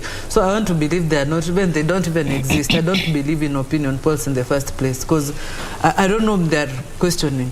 When it comes to media coverage, I'll agree with my able opponents here that they're biased. Media houses are biased. You don't expect media houses to call like 2 candidates whom they believe are at the top and leave the rest of the candidates out. You see, you're already sending a word to the voters people out there that these are the only candidates we have. The others are just like escorts. We have pocketed money. When it comes to handouts also, the 4 of us here, I believe we are in a race with people who have been in the government for more than 10 years. So you cannot expect us to have the same resources with the people who are maybe funded by parties or using government resources to campaign, if I may say. We cannot afford to go with a packet of... And I still blame voters. I still blame Nairobians. You may leave out the right leader for that packet of unga, but we shall be crying with you for the remaining 5 years. So it's up to them to choose wisely. It's up to them to see whether they're voting opinion polls or they're voting leaders. Brenda, Delvin has brought about the issue of the two-fronted, or the ones that are appearing in a lot of media, they have powerful party backing behind them. And actually, before I talk about anything, if it's possible for the media, the people who are organizing these debates, to organize a major debate for the women representative and put us in front of 2 million Nairobians on an evening. At the end of the day, so that they vet us. I think it is good for Nairobians to vet us. Because if at all we extended the invitation to all the candidites, but they never showed up, no, even if we do 10 of them, no, and they it's decide good not for to all come, medias. it's their own right. No, I'm saying so it's good for all medias to give platform for women. You can't be saying that you are promoting women in leadership, but you cannot create a woman representative debate of a county that is a capital city of Nairobi. this country. It is very wrong. Perhaps actually. we can look at that. Yes, it's very wrong. And now, yes, actually we should be given an opportunity on a national debate for each and every woman representative on all media stations, so that Nairobians can vet us. It is for Nairobians to know who has good manifesto for me, so that they cannot vote for those parties. Because I still believe there is a percentage of 30% that is undecided.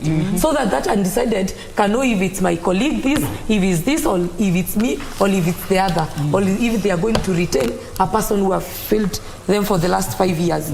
No, I am here on about the opinion polls. And I want to say this clearly. I don't believe in opinion polls based on my own experience. In February, when we were running the nominations for ODM, somebody called me on an opinion poll that I'm not going to mention. She called me and told me that we are in this poll and we need 50,000 from you, and we'll praise you number 2. No, that's what I'm saying. I'm not mentioning anyone.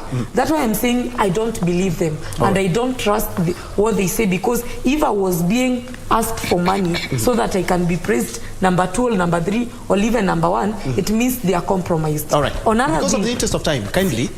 Yes. Just 1 minute so that I finish. On the other thing is that when it comes to the opinion polls, they are favoring the party mostly because this party are funding them to do the polls. So you meet that party so and so, their candidate is on top. And not because that candidate is good, it is because they have been tipped something small. So it is good for you, the media team, to do a debate for us so that Nairobians would vet us, not the opinion polls. A minute each as we wrap up on what you're...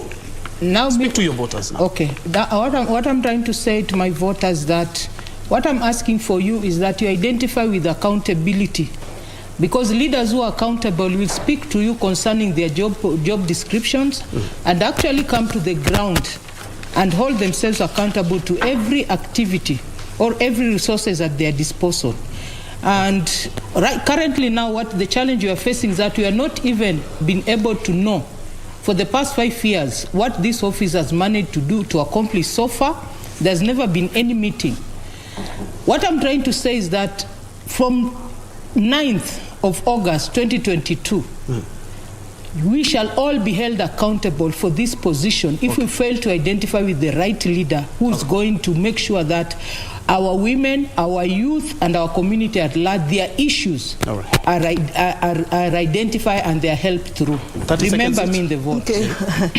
For me, as I said, I know Nairobians are looking for a leader that is going to help them in solving the problems and the challenges that are facing Nairobians. I am the right leader that you should vote for. I'm reachable. I'm down to earth. Me, I see my attitude, and my phone never goes off. Even now, they know they reach me 24/7. So I'm saying on the 9th of August, if you want, and I'm going to involve the Nairobians in solving their problems. I'm not going to just be making decisions without involving them. So if you want a leader that will listen to you and ask you, how do you think we are going to best resolve this problem, vote Mary Mdachi as your incoming Nairobi Women Rep. All right. Delvin? To Nairobians, to all voters, and to my supporters, what I can tell you is, and one word that I've always told you is, don't be the sow of the 21st century. Don't sell your vote. Your vote is your birthright. Kura yako ndio sauti yako. It's your decision to make. Choose the right leadership. Don't choose because you've been paid to vote. Don't vote because of 100 shillings. You'll not eat 100 shillings forever. So choose the right leadership, and I believe I'm that right leadership. So come the 9th, I'll appreciate if you vote me in as your next woman rep. Brenda, wrap it up. I want to tell Nairobians that I will serve Nairobians, all of them, regardless of the gender, tribe. I'll serve each and every person of this county of Nairobi. And I want to ask Nairobians that because they have a woman representative who is Madam Esther Passaris and Aferia, who has not done anything in Nairobi, they should on 9th of August wake up very early in the morning to replace that person with a person they see has agenda for Nairobi. Among the 7 candidates, choose the best with the best manifesto. But I think because I'm a ghetto girl, mimi ni msichana wa mtumba, mimi najua shida za Nairobi, ukikula shida ghetto, ukikosa maji nakosa, kindly give me your vote. But do not elect a failure because of unga ya ugali or 100 shillings. No. Do not vote because of a party or because of any tribe. Vote because you need to vote. And lastly, to all the youth of this country, I urge you, maintain peace, do not fight for any leader. Vote, go home, wait for results. This is not the end. Kenya is bigger than all of us. All right. Enough said. Thank you so much. I have been hosting 4 of the 7 candidates who are seeking the top seat when it comes to county MP or women rep, if you like. I have been with Mary Mudachi of the Green Thinking Action Party, GTAP. I've also been with Teresia Anthony Omolo of the Party of Democratic Unity, PDU. I have had 2 independent candidates, that is Delvin Mora and Brenda Kangai, who also seeking the same seat. Thank you so much indeed for watching. The 2.2 million voters of the county of Nairobi. My name is Bentro Njuelen. Saudingo has been our sign language interpreter for this live newscast. And thank you so much for everyone who made this broadcast a success, beginning with our acting MD, Samuel Maina, and everyone who has worked tirelessly to ensure that we bring you the Nairobi Decides, Nairobi Women County MP. Thank you so much for watching. Let's continue this conversation on social media.